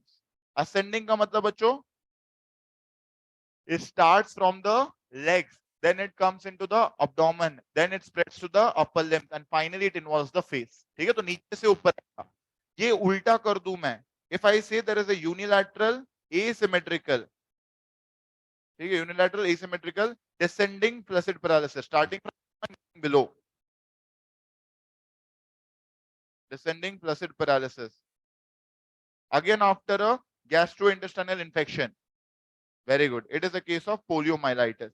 That is how you differentiate. Okay. So bilaterally symmetrical ascending placid paralysis after GI infection. Answer is Guillain-Barré syndrome. But unilateral asymmetrical descending placid paralysis after GI infection. Answer is poliomyelitis. No issues with this, anybody? Important is that. Okay. Now what is usually Guillain-Barré syndrome is a lower motor neuron lesion or upper motor neuron lesion? Lower motor neuron lesion. कैसे पता चला? Placid paralysis is usually seen. And second important, deep tendon reflexes are absent. That is, areflexia is seen. Whereas in cases of upper motor neuron lesion, the reflexes are exaggerated or they are brisk. Okay? That's the basic difference. Chalo batao. Most likely finding. Option A says Levi bodies on histopathology. Levi bodies on histopathology are seen in cases of Parkinson's disease or Levi body dementia. Okay, so Levi bodies on histopath or biopsy are seen in two conditions. First is Parkinson's disease and second is Levi body dementia. Neurofibrillary plaques and tangles are seen in. We have discussed, they are seen in Alzheimer's disease. Dawson figures on gadolinium enhanced MRI. These are the Dawson figures on gadolinium enhanced MRI. Very good. It is seen in cases of multiple sclerosis. Multiple sclerosis, when these are the characteristic features known as Dawson figures. Okay, so these are seen on gadolinium enhanced MRI. So what is left? Albuminocytological dissociation in CSF analysis. What happens is CSF में अगर देखोगे, in meningitis what happens? Proteins also increase and cells also increase. यहाँ क्या हो जाएगा? Proteins, that is albumin, will increase a lot, but cells will be absolutely okay. Proteins increase a lot, but cells will be absolutely normal. That is the reason why there is albuminocytological dissociation. दोनों नहीं बढ़ रहे एक साथ, ठीक है? So that is what is called as albuminocytological dissociation. That is only predominant increase in the level of proteins, predominantly albumin. No issues with this. That is a hallmark feature of Guillain-Barré syndrome. I am saying hallmark. किसी और में नहीं दिखता है. Please remember this. Important is another question. Most common cranial nerve involved in Guillain-Barré syndrome. Very good. It is the seventh nerve. Rather, I hope all of you are quite aware that Guillain-Barré syndrome causes unilateral facial palsy or bilateral. It is an important cause of bilateral facial palsy. Yes, it is an important cause of bilateral facial palsy. Other causes can be Melkerson-Rosenthal syndrome, sarcoidosis, Lyme's disease. ENT में लिखवाया मैंने. ठीक है? So these are the other causes of bilateral facial nerve palsy. This was the recent NEET-PG question in 2022. ठीक है? तो ये दिया हुआ था. Okay, these are the Levi bodies, as you can see, the ones which are having a halo around it. These are seen in Parkinson's disease or Levi body dementia. कोई दिक्कत नहीं है. Treatment बताओ जल्दी से. Very good. IV, IGs, that is intravenous immunoglobulins, are the treatment of choice for Guillain-Barré syndrome. Question number 60. A 68-year-old male had a history of pressured speech, flight of ideas, distractibility. Okay. अचानक से उसका जल्दी ध्यान भटक जाता है. That is distractibility. बहुतों का यहाँ भटकता है. ठीक है. Next is delusions. Next is disorganized thinking, for which he was started on risperidone therapy daily. After a few months, he started experiencing symptoms like slowness in movements, hypophonia, along with stoop posture and shuffling gait, also known as fascinating gait. The drug most likely used to be used in this patient is provisional diagnosis. Shabash. The cause is, the provisional diagnosis is drug-induced Parkinsonism, because the patient was started on a atypical antipsychotic. तुम बोलोगे sir हमने तो typical antipsychotics का side effect पढ़ा है, drug-induced Parkinsonism. But important is, the among atypical antipsychotics, the one which can cause extrapyramidal side effects or drug-induced Parkinsonism, answer is risperidone. Among atypical, the strongest one, which has a D2 antagonism. What is D2 antagonism? D2 receptor blocking action. Because as it blocks the D2 receptor, dopamine will be decreased. And if there is dopamine deficiency, the patient develops Parkinsonism definitely. Dopamine जब बढ़ता है, तब schizophrenia या psychosis होता है. Dopamine जब कम होता है, तो Parkinsonism होता है patient. That's basic difference. ठीक है? So definitely if a patient is given antipsychotics, mainly typical antipsychotics like haloperidol, fluphenazine, flupentixol, then the patient develops extrapyramidal side effects, also known as movement disorders or drug-induced Parkinsonism. Okay, no issues with this, anybody? That's important. Okay, so what is the drug of choice for drug-induced Parkinsonism? Answer is benzhexol. Another name for this drug is trihexyphenidyl. Please remember this. Okay. Pramipexole is the drug of choice of Parkinsonism usually. Pramipexole or ropinirole in young patients suffering from Parkinsonism. Elderly patients suffering from Parkinsonism, we give levodopa, carbidopa, and N-capone combination. Why levodopa, carbidopa, and N-capone combination avoided in young patient? Because it causes that on and off phenomena, which is very disturbing in a patient who is working. उसके patient में तुम ये नहीं बोल सकते कभी देखो साइकोसिस हो जाए, कभी देखो पार्किंसनिज्म हो जाए, ये नहीं चल सकता. That's the reason why levodopa, carbidopa, though it is the best drug, it is not given in young patient. It is usually drugs like pramipexole and ropinirole. ठीक है?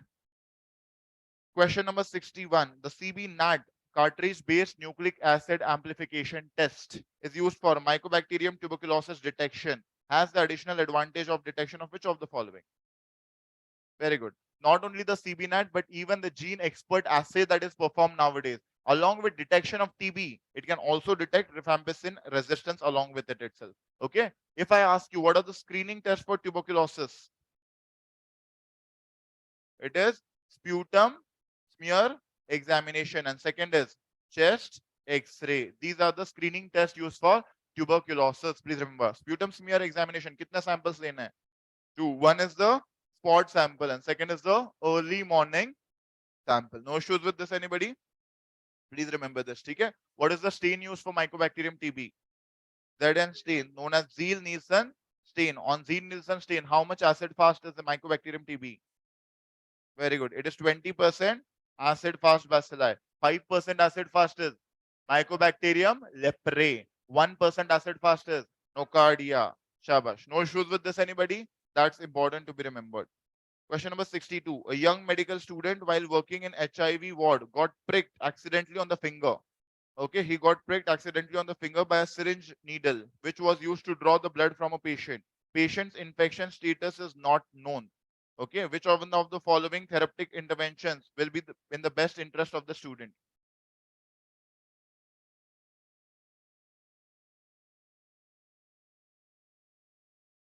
Default wash wound तो करना ही है, but important is the status of the patient's infection is not known, and a patient of HIV can commonly develop another infection also, and that is hepatitis B, because both are transmitted by either blood route or via sexual route. So if a patient of HIV is there now, there are very high chances that the patient can also have a concomitant or a simultaneous infection of hepatitis B or hepatitis C. That's the reason why we need to start the ART, antiretroviral therapy, And in antiretroviral therapy, what is given? Two NRTIs are started. What are two NRTIs, guys? Nucleoside reverse transcriptase inhibitors plus one NNRTI started. What is one NNRTI? Non-nucleotide reverse transcriptase inhibitors. Or instead of NNRTI, we can also start integrase inhibitors like Gravir drugs. तो यहाँ पे हमने NNRTI की जगह क्या start किया है? Gravir, that is integrase inhibitor, dolutegravir.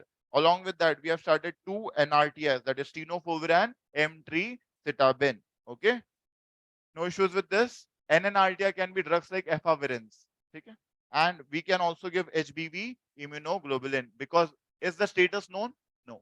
High risk ना HIV patient में HBV भी हो सकता है. ठीक है, तो HIV के तुम बचा लोगे, बाकी का क्या?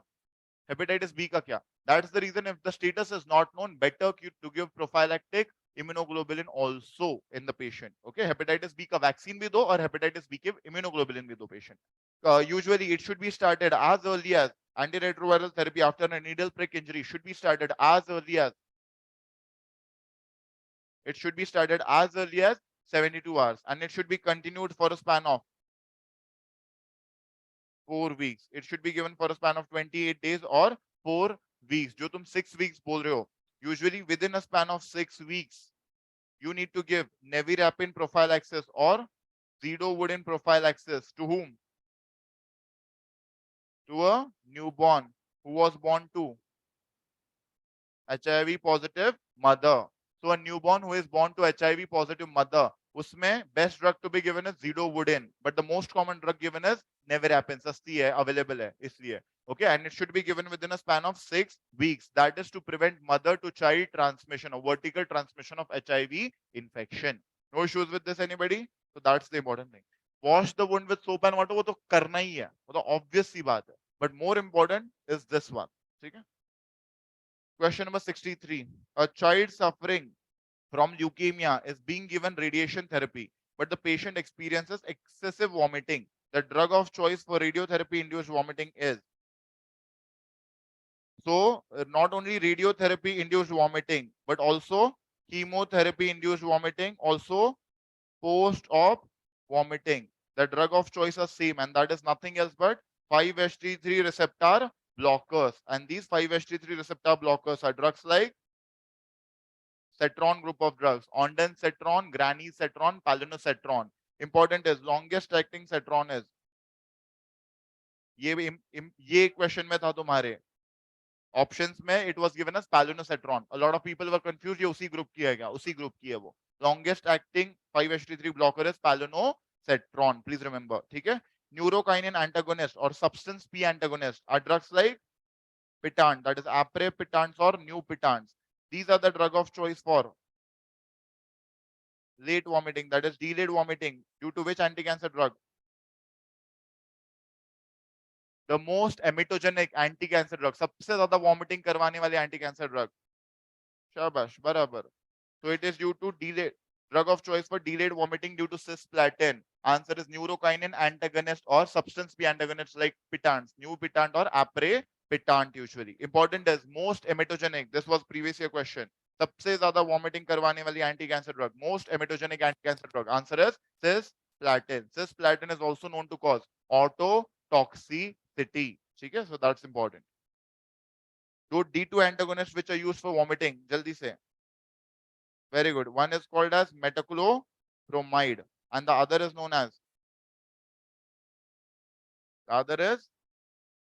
domperidone. Important is metoclopramide can cross the blood-brain barrier or not? It can cross the blood-brain barrier and therefore it causes sedation or other side effects. Important is domperidone. Does it cross blood-brain barrier? No. So no other side effects usually.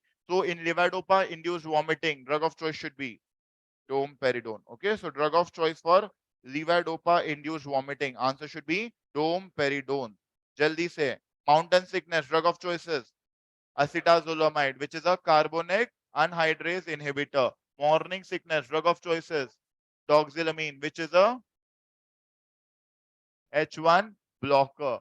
Next is motion sickness, drug of choices.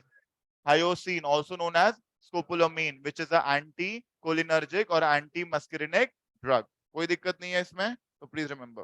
Question number 64. On examination of a gunshot wound, stellate margin is visible with burns and blackening inside the wound as given below. What kind of shot is this? So important. If the gun is directly kept on the surface and if you fire, what is going to happen? The wound will not be circular. The wound be usually due to that excessive pressure. The wound will have irregular margins or these kind of stellate margins. So usually contact shot will have a stellate kind of margins. And as it is a contact shot, everything, burn, blackening, tattooing, everything will be present inside the wound. Please remember. If it is a close shot, anybody, close shot kitna hota hai? Within 1 meter. Then definitely what will be present? Burns will be present due to the flame. Second, blackening will be present due to the burnt gunpowder.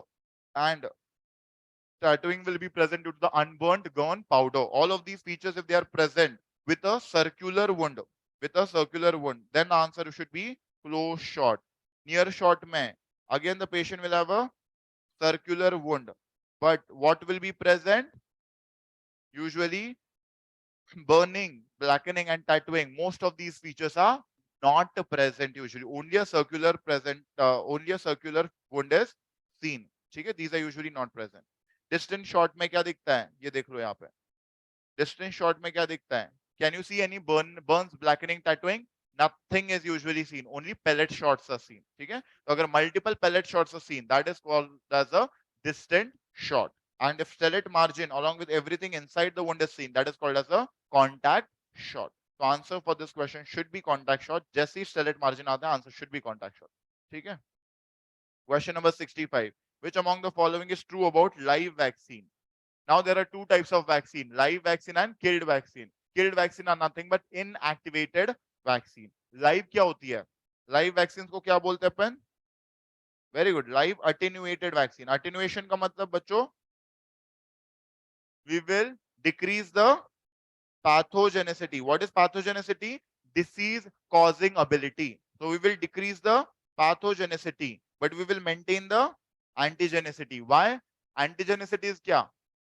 The ability to induce immune response, the ability to stimulate antibody production. तो अगर कोई organism जाके disease करेगा उसको बोला जाएगा pathogenicity. अगर कोई एंटीजन जाके बस एंटीबॉडीज प्रोड्यूस करवाएगा बॉडी में, that is what is called as antigenicity. Vaccine में क्या चाहिए? We need to maintain antigenicity, but we do not want pathogenicity. Therefore, in live attenuated vaccine, we need to decrease pathogenicity and we need to maintain antigenicity. Therefore, the option D is absolutely wrong. Okay, it is completely ulta. Immunocompromised state does not pose a contraindication to live vaccine. Wrong, because usually immunocompromised state is a absolute contraindication for live attenuated vaccine. Two live vaccines can be administered on same day. Yes, it can be administered on the same day usually. Okay, at different sites. Okay, important. Simultaneous administration of two live vaccines must be done same syringe. No. Same day, different sites, different syringes. That should be important. No issues with this. Okay. Killed vaccines का mnemonic क्या था? अब killed mnemonic याद रखो, ये जो भी है तुम्हें ठीक लगता है. I stands for fractionated IPV. That is inactivated polio vaccine. M stands for MCV. That is meningococcal conjugate vaccine. A stands for hepatitis A. Then P stands for pertussis and R stands for rabies. बाकी जो vaccines होती है, they are available. Some vaccines are available in both forms. तो वो इसमें नहीं है. Okay, so that's important. No issues with this. What is the strain of inactivated polio vaccine? Salk. The strain of inactivated polio vaccine is Salk. Please remember that. Question number 66. Identify. अगर तुमने same day पे miss कर दी है, then definitely 4 week gap should be there between two live vaccines. If you have missed it on the same day, आज नहीं दी तो कल नहीं दे सकते फिर, then at least maintain a gap of 4 weeks usually. ठीक है? So that has to be maintained properly. Cholera and yellow fever should not be given together. Why? We need to maintain at least a minimum gap of 3 weeks because एक दूसरे का absorption रोकते हैं. One will inhibit the absorption of another. That's the reason why they should be given at a gap of 3 weeks usually. ठीक है. Identify the correct statement about the distribution pattern given below. Normally, the normal standard distribution is also called as Gaussian distribution. And Gaussian distribution is bilaterally symmetrical or asymmetrical? It is bilaterally symmetrical. Therefore, which kind of curve is formed? Which kind of curve is seen? Bell-shaped curve is seen, na? So here you can see, bacho, this is the average of the mean value. Equal values on right side and equal values on left side are there. Therefore, it is a bilaterally symmetrical graph. This is what is called as a Gaussian distribution or a standard normal distribution. In this kind of a graph, usually, please remember, the mean will be equal to median will be equal to mode. So in a normal standard distribution, mean is equal to median is equal to mode. That is important to be remembered. Plus minus 1 standard deviation covers how much percent data? Straight one liner. 68% data. Plus minus 2 standard deviation covers 95% data. And plus minus 3 standard deviation covers 99.7% data. These are the previous year questions. Jaldi se. Plus minus 1, 68%. Plus minus 2, 95. Plus minus 3, 99.7. No issues with this, anybody? That's important. Now, if I say that some values are more towards right side or some values are more towards left side, then this type will not be a normal standard distribution. This type of distribution will be called as a skewed distribution, right? This will be called as a skewed distribution. If more number of values are towards the right side पे positive values आती है, negative values आती है बच्चों, positive. Therefore, if more number of values are towards the right side, so the longer tail will be towards the right side, and therefore this will be called as with skewed distribution, right skewed distribution, also known as positive skewed distribution, because more number of values are towards the right or towards the positive side of the graph. Therefore, the longer tail is towards the positive or towards the right side of the graph. Okay? Whereas if more number of values are towards the left side or towards the negative side, then this type of distribution will be called as left skewed distribution or a negatively skewed distribution. Jaldi say, in a right skewed distribution or a positively skewed distribution, mean will be more than, median will be more than mode. But in a left skewed or a negative skewed distribution, mean will be less than, median will be less than mode. ठीक है? अपने image में क्या दिया हुआ है? The long tail is towards positive, right side or left side? Left side. So positive या negative side? Negative. Negative में mean सबसे कम, फिर median, फिर mode. Answer should be option A. Question number 67. If the prevalence is very low as compared to the incidence of disease, it implies. सबसे पहले prevalence is what? Prevalence is total number of cases, that is new as well as old cases. What is incidence on the other hand?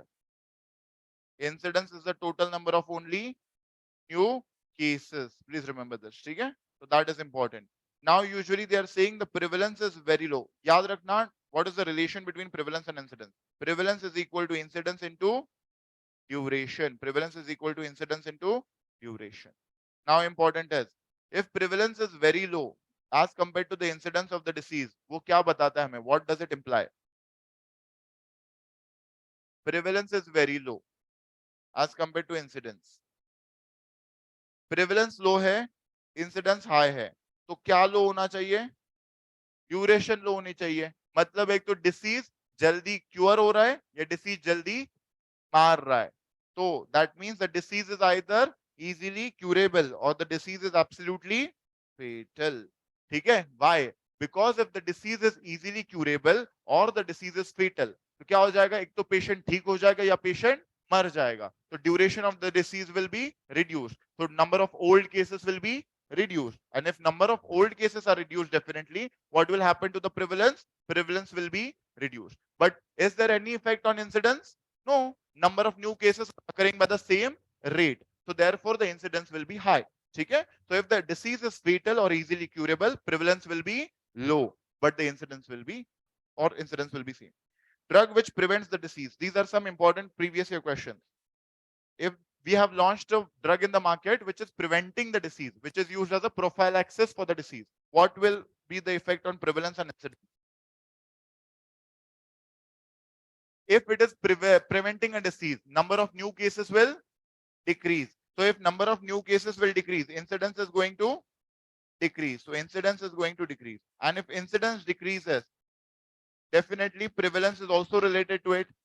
Number of new cases decrease होंगे तो total number of cases भी क्या हो जाएंगे, कम हो जाएंगे. So prevalence is also going to decrease.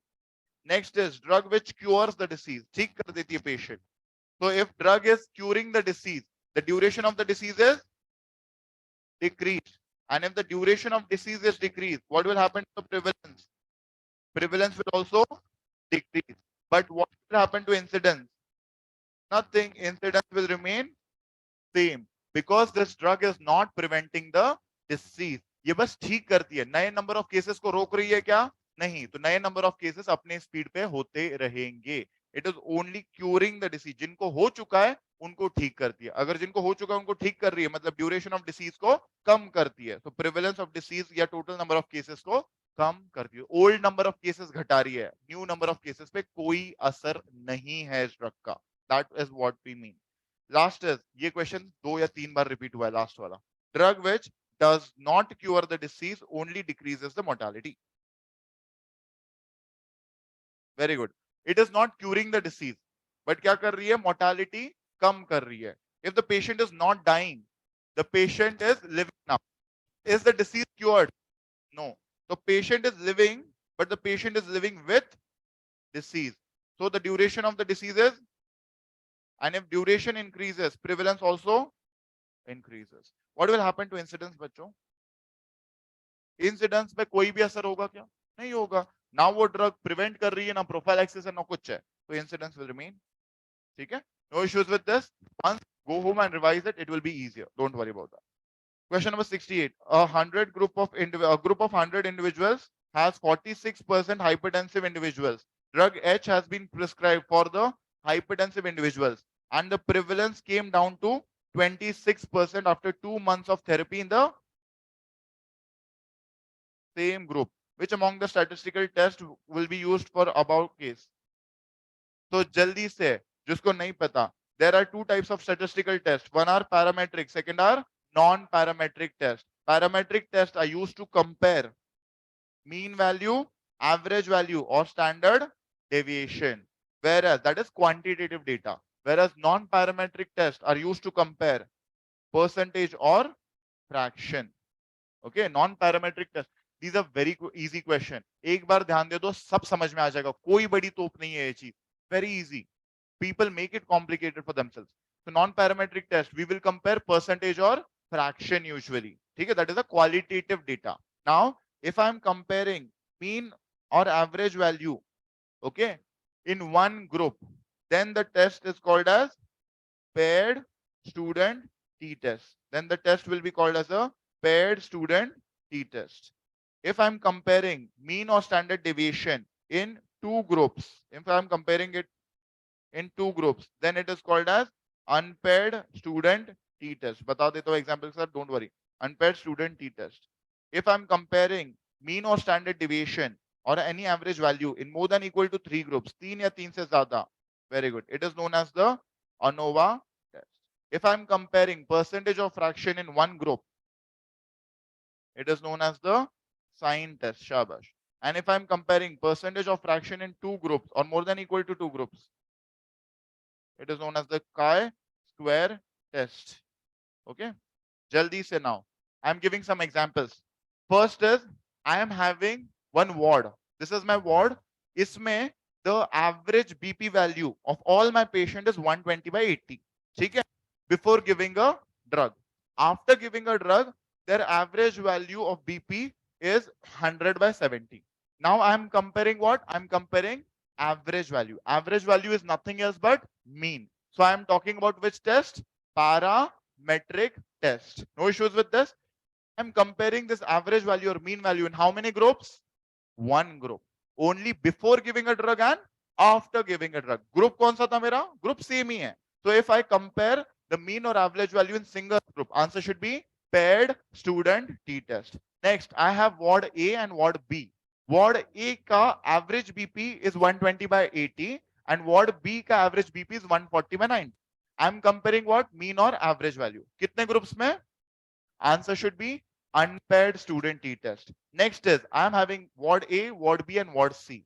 Average BP value of ward A is 120 by 80. Ward B it is 140 by 90. Ward C it is 100 by 70. I'm comparing which value?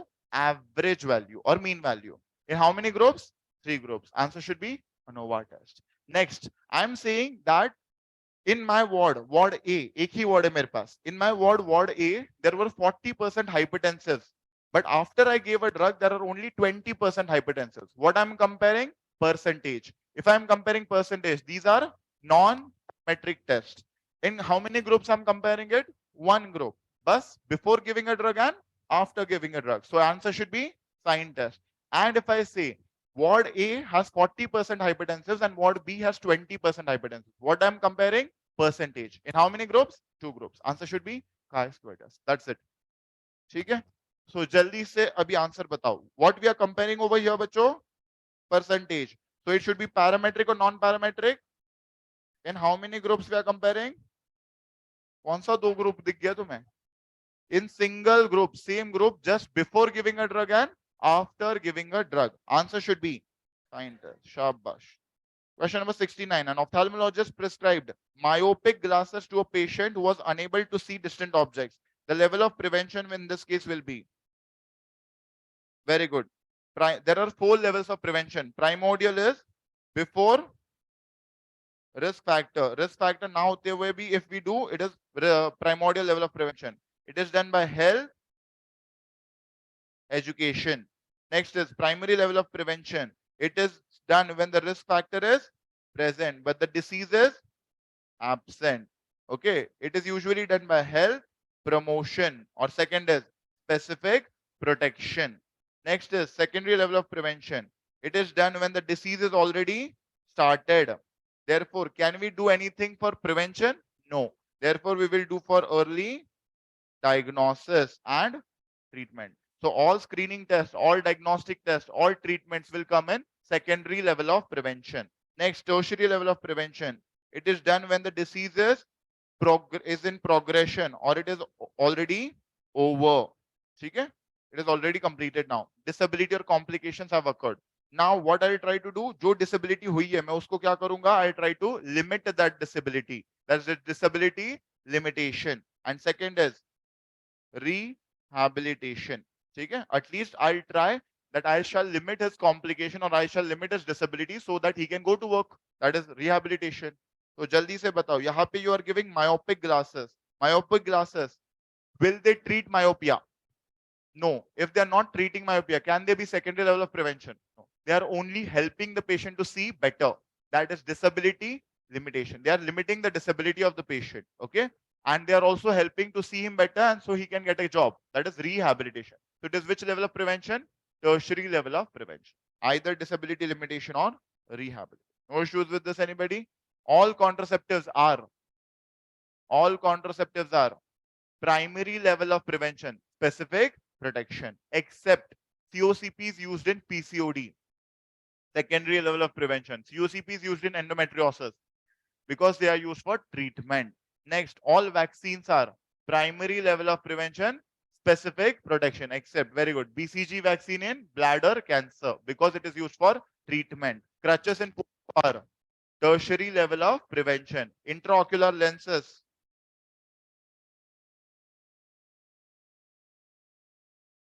secondary level of prevention. Why? Because intraocular lenses are used for cataract surgery. They are used for treatment of cataract, right?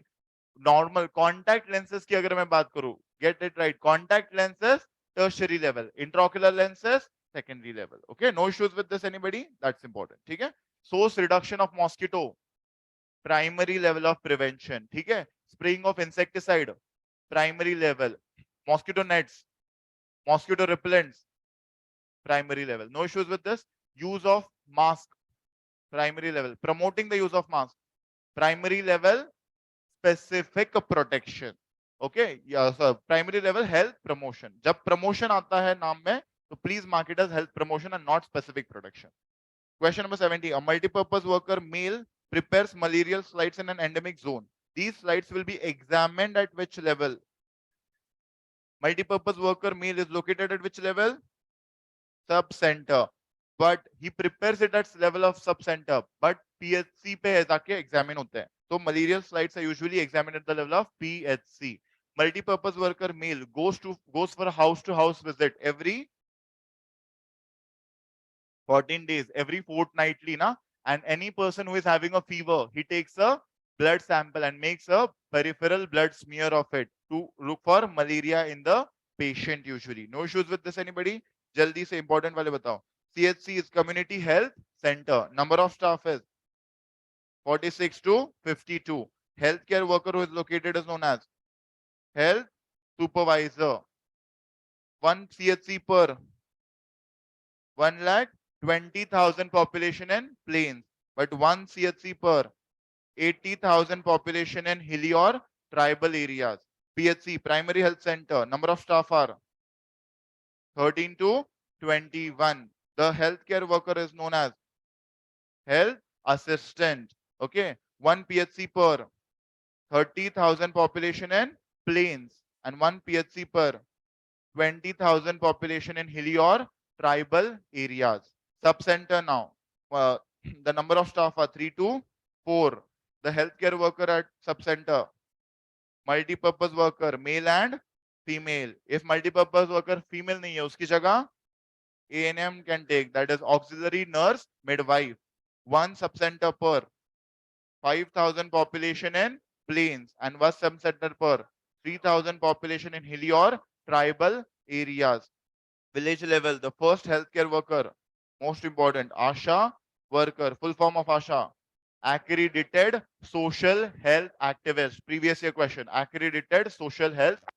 She should be a young female, 25 to 45-year-old. She should be resident of same village. She should be elected by the village or gram panchayat. She will be accountable to village and the gram panchayat. She is a member of village health and sanitation committee. As she is a member of sanitation committee, one role of her is also to promote the construction of household toilets as well. She promotes institutional delivery. She will take the female for delivery into the hospital, but she never conducts a delivery. That was a previous year question. Which among the following is not the responsibility of ASHA worker? Answer is conduction of delivery. It is done by multi-purpose worker female or auxiliary nurse midwife with the help of traditional birth attendant, but never ASHA worker. Okay, so that is important. ASHA worker also works as a DOTS provider for TB treatment or ATT के लिए. ठीक है? ASHA worker, what is the population norm now? 2 ASHA worker per 1,000 population.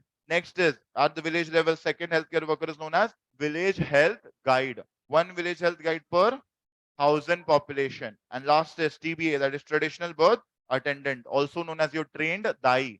One DAI for 1,000 population. Last is Anganwadi center. Who is located at the Anganwadi center?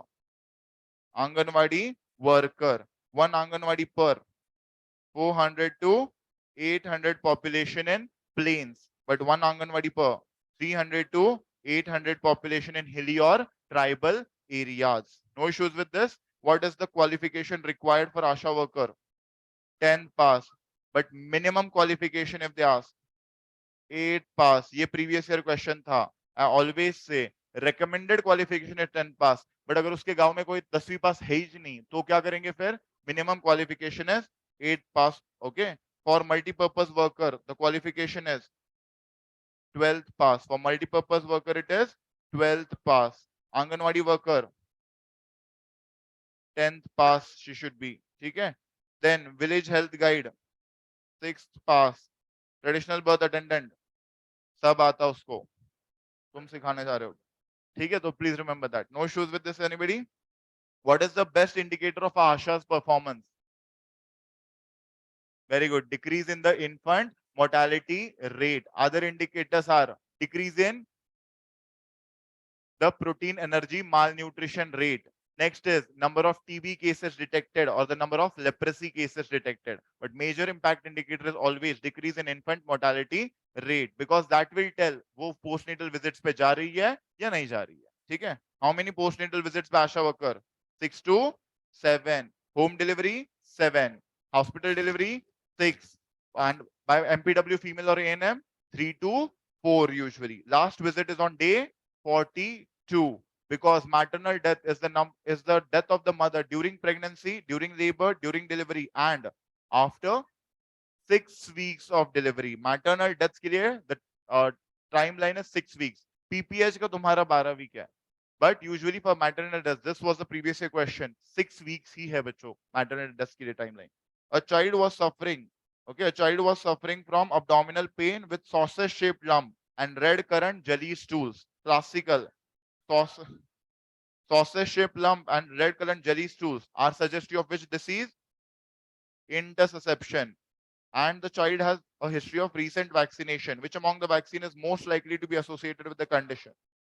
Intussusception is usually due to a vaccine which causes diarrhea, that is known as rotavirus vaccine. If rotavirus vaccine is not given in time, it can be given up to maximum. This was a previous question. 12 months or 1 year of age usually. DPT vaccine can be given up to 7 years of age. Measles vaccine can be given up to 5 years of age. OPV vaccine can be given up to 5 years of age. Please remember, hepatitis B vaccine can be given up to 1 year of age. Okay, important. Hepatitis B birth dose can be given up to, very good, within 24 hours of birth itself. And OPV zero dose should be given up to within 15 days of birth. Please remember, दोनों का answer अलग अलग है. Please remember that. Okay. Measles associated with which adverse events following immunization? क्या क्या होता है measles vaccine की वजह से? The patient causes toxic shock syndrome. The patient will have decreased platelet count, that is thrombocytopenia, and the patient will have febrile seizures. Okay, please remember that. Fever is a side effect associated with pertussis, persistent inconsolable crying. Again, pertussis. Please remember, lymphadenopathy and osteomyelitis, BCG, shock and hypersensitivity, hepatitis B. Okay, so that's important for you to remember. The bacteria will be uniformly stained in which phase of the given bacterial growth curve? There are 4 phases of the bacterial growth curve. First is called as the lag, second is called as the log, third is the stationary, and fourth is the decline of the dead phase. तो क्या होता है lag phase में? Usually lag phase में there is no cell division. Here the bacteria is trying to adapt to the new environment. He is metabolically active, मतलब he is preparing for cell division. ये क्या कौन सा phase होता है? Preparation वाला phase होता है. Next is the log phase. Log phase में क्या होगा? Exponential growth होगी. A lot of cell division will occur, and this is the most metabolically active state. Previous year question. ठीक है? Important. Next stage is what? Stationary stage. Stationary stage में क्या होता है? Growth rate is equal to the death rate. That means the number of bacteria will be constant or stationary. Okay? And now therefore the toxins will start collecting inside the bacteria, and finally what will occur? Decline or the death phase, when the bacterial cells will start declining. Important is easy, किसी को नहीं समझ में आ रहा तो सबसे पहले तुम जब आते हो गौतम नगर तो क्या किया तुमने? You are in the lag phase, you try to adapt to the new environment. Then you are in the log phase, तुमने बहुत ज्यादा पढ़ाई कर ली, बहुत ज्यादा. There was a exponential growth. Okay, so that is the log phase. And then पता चला कि कोई बंदा या बंदी मिल गई. देन क्या हो गया? वाट लगने की शुरुआत. That is the stationary phase. And finally क्या हुआ? एग्जाम में खत्मा. That what happens. This is the normal growth curve of Gautam Nagar. अब तुम्हें देखना है कि तुम्हें इसमें फंसना है, यहां से ऊपर जाना है. That you need to decide for yourself. चलो, इंपॉर्टेंट है. चलो बताओ. So uniform staining will occur in which phase of bacterial growth curve? It will occur in the log phase. When there is exponential growth, please remember there will be uniform staining of the bacteria itself. ठीक है? So that's important. Question number 73. इतना ही question आया है. 2 question आए हुए हैं. Most metabolically active state log phase, uniform staining log phase, दोनों log phase में. और नीट पीजी में ये क्वेश्चन था, growth rate is equal to death rate in stationary. वो तो नाम में ही है सब कुछ. Question number 73. A 10-year-old child with severe abdominal pain, perianal pruritus, that is itching in the perianal region, is auto-infected. Auto-infected मतलब he is itching in the perianal region, and वही हाथ काट डाल रहा है वो वापस मूवमेंट डाल रहा है, that is what is auto infection. Identify the organism from the given image. They are of Scotch tape method demonstration. जो हंस रहा है ना, आधे तो उसी में से करते होंगे. चलो ये बताओ भी. नाउ व्हाट इज दिस, क्या दिख रहा है? एक तरफ से एग प्लेन है, दूसरी तरफ से एग कॉन्वेक्स है. So this is called as plano-convex egg. And this plano-convex egg has what inside it? It has this. क्या दिख रहा है? कौन से लार्वे दिख रहे हैं? Tadpole like larva दिख रहा है ना? Larva is nothing, immature form, but याद रख लो. तो plano-convex egg and tadpole like larvae usually, ये eggs बहुत इंपॉर्टेंट है हेलमिन्स के. किस में दिखता है? Very good. Enterobius vermicularis, also known as pinworm, threadworm, seedworm, all of that. ठीक है. Hymenopsis nana, इसके egg पे ढक्कन होता है. That is called as a operculated egg. And Hymenopsis nana is also known as dwarf tapeworm, क्योंकि सबसे छोटा tapeworm होता है ये. Okay. So these are the, ये सब screenshot micro FMG snaps 1 से है end में. ठीक है. So this is Diphyllobothrium latum. कौन सा टाइप का egg? ढक्कन है मतलब operculated egg. Diphyllobothrium latum is also known as fish tapeworm because the definitive host is fish, and it leads to which kind of anemia? Megaloblastic anemia. Next is Hymenopsis nana. Okay, it is also known as dwarf tapeworm. Which kind of egg? Non-bile stained egg, and that will also cause auto infection. Next is August 2020 question. What is seen? Mucus plugs are seen on both sides of the egg, giving which characteristic appearance to the egg? Barrel shaped egg or dumbbell shaped egg. That is the egg of Trichuris trichura, also known as whipworm. It causes infection in the large intestine, and recurrent infection or recurrent infections will lead to rectal prolapse, causing coconut cake like rectum. Okay, that is known as Trichuris trichura infection. Next is important, X of schistosoma. Okay, the one schistosoma which does not have any spine. If there is no spine, that is schistosoma japonicum. No spine is schistosoma japonicum. Terminal spine is schistosoma hematobium. Terminal spine is schistosoma hematobium. Lateral spine is schistosoma mansoni. So lateral spine is schistosoma mansoni. At least three important. Schistosomiasis in a patient, urinary bladder schistosomiasis causes which cancer in urinary bladder? Previous one. Normally common is transitional cell carcinoma, but in a patient of schistosomiasis, squamous cell carcinoma of urinary bladder is common. We discussed in surgery, right? Next important, क्या दिख रहा है? Eggs are having these. What are these? Blastomeres. So eggs with blastomeres are seen in which organism? Ankylostoma duodenale. Ankylostoma duodenale is also known as hookworm. It causes ground itch. It leads to iron deficiency anemia because Ankylostoma duodenale is a blood sucking organism. ठीक है? And hookworm eggs per gram of stool is known as which index? 3 बार का question है PSM का. Chandler's index. When is Chandler's index, like at what cutoff we can consider that hookworm infection has become a social or a public health problem? If the Chandler's index is more than 300. If the Chandler's index is more than 300, that is suggestive that this hookworm infection is a social or a public health problem. Okay, X with blastomeres, I've told you. Now, important is Ankylostoma duodenale can penetrate. Okay, but Ankylostoma brasiliensis could not penetrate, and therefore it remains trapped in the skin itself, and that causes cutaneous larva migrans. Just image and causative agent was asked. Okay, this is nothing but cutaneous larva migrans. Causative agent is Ankylostoma brasiliensis. And the most common worm infection is Ascaris lumbricoides, leads to ascariasis. Okay? No issues with this, anybody? And lastly, the plano-convex eggs, as I've told you, Enterobius vermicularis, pinworm, threadworm, seedworm, perianal pluralitis, auto-infection. Got it? Snaps में क्यों जरूरी है snaps पढ़ना?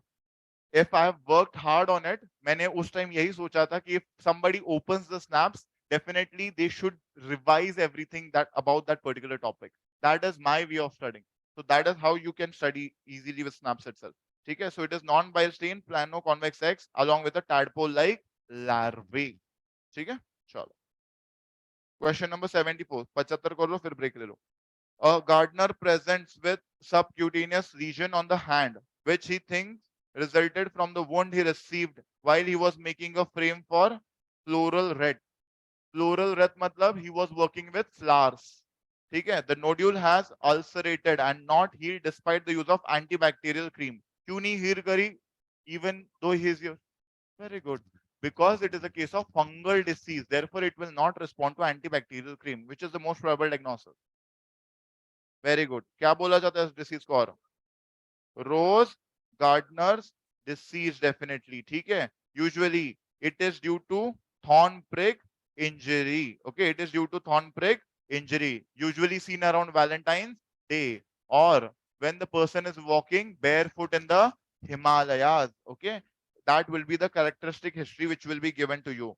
The causative agent is Porothrix skenki, which is a dimorphic fungus. It can exist in yeast form as well as mold form. Yeast form shows with shape, cigar shape, and mold form shows flower like sporulation. ये image आ चुकी है exam में. ठीक है, please remember. And it leads to sporotrichosis या rose gardener's disease.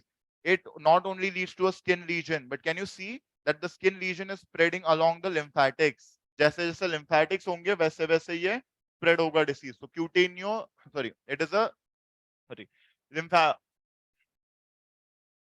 lymphangiocutaneous disease. Okay, this condition, that is what is sporotrichosis. Which kind of bodies are usually seen? Very good. Asteroid bodies, but copper penny bodies or medlar bodies. Very good. So these copper penny bodies or medlar bodies, also known as globosclerotic bodies, are seen in chromoblastomycosis. Sarkari question exam ka tumhare. ठीक है? Please remember this. No issues with this, anybody? Next important is histoplasma capsulatum. Histoplasma capsulatum causes histoplasmosis, also known as which disease? Darling's disease. Please remember, this disease will look like exactly like TB, tuberculosis. It is due to exposure to pigeon dropping. Okay, so that is important. और ये सबसे important question जो repeat होता है.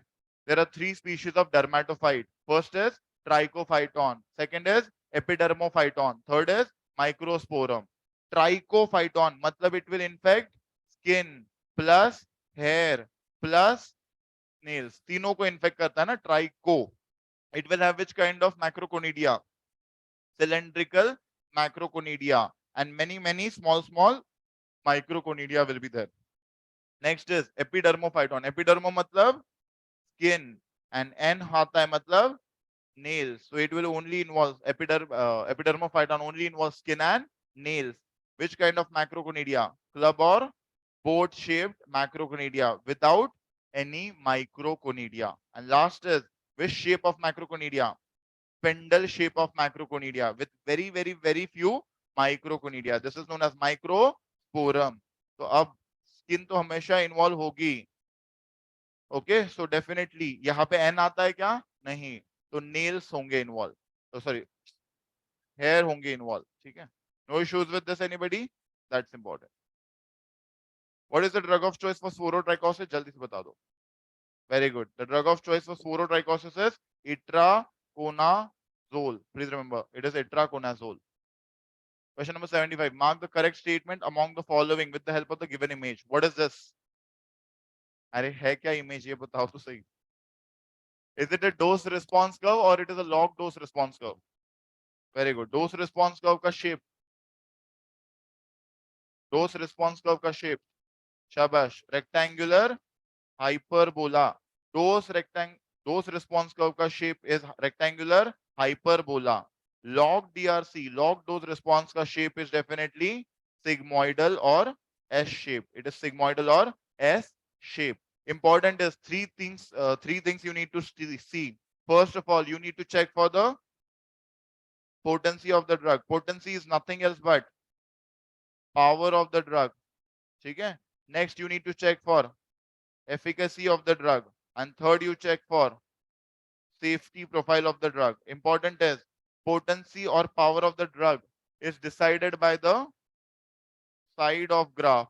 That means which sided graph will be more potent? Shabash. Left sided graph will be more potent as compared to the right sided graph. Efficacy is determined by the height of the graph. जिसकी ज्यादा height वो drug ज्यादा efficacious. And lastly, safety of the drug is determined by slope of the graph. Safety of the drug is determined by slope of the graph. If the graph is having steep curve, the drug is safe or unsafe? Unsafe drug. Very good. Because it will immediately escalate from therapeutic level to toxic levels. Okay? But if it is having a flat curve, then it is a safe drug. It is a safe drug. Now we need to discuss about these things. सबसे efficacious drug कौन सी लग रही है? X usually. ठीक है? X is the most efficacious drug. Most potent drug कौन सी लग रही है? X again because it is on the extreme left and Z is the least potent drug. Least efficacious drug कौन सी है? Y because it is having the lowest height. Now option A says drug Y is more efficacious than drug Z. No, because it is having a low height, it is not true. Drug X is more potent in comparison with drug Y and Z. Yes, that's a true statement. The most potent among all of them is drug Z. No, that is the least potent one. The answer is option B. Take a break. Then we'll meet after break.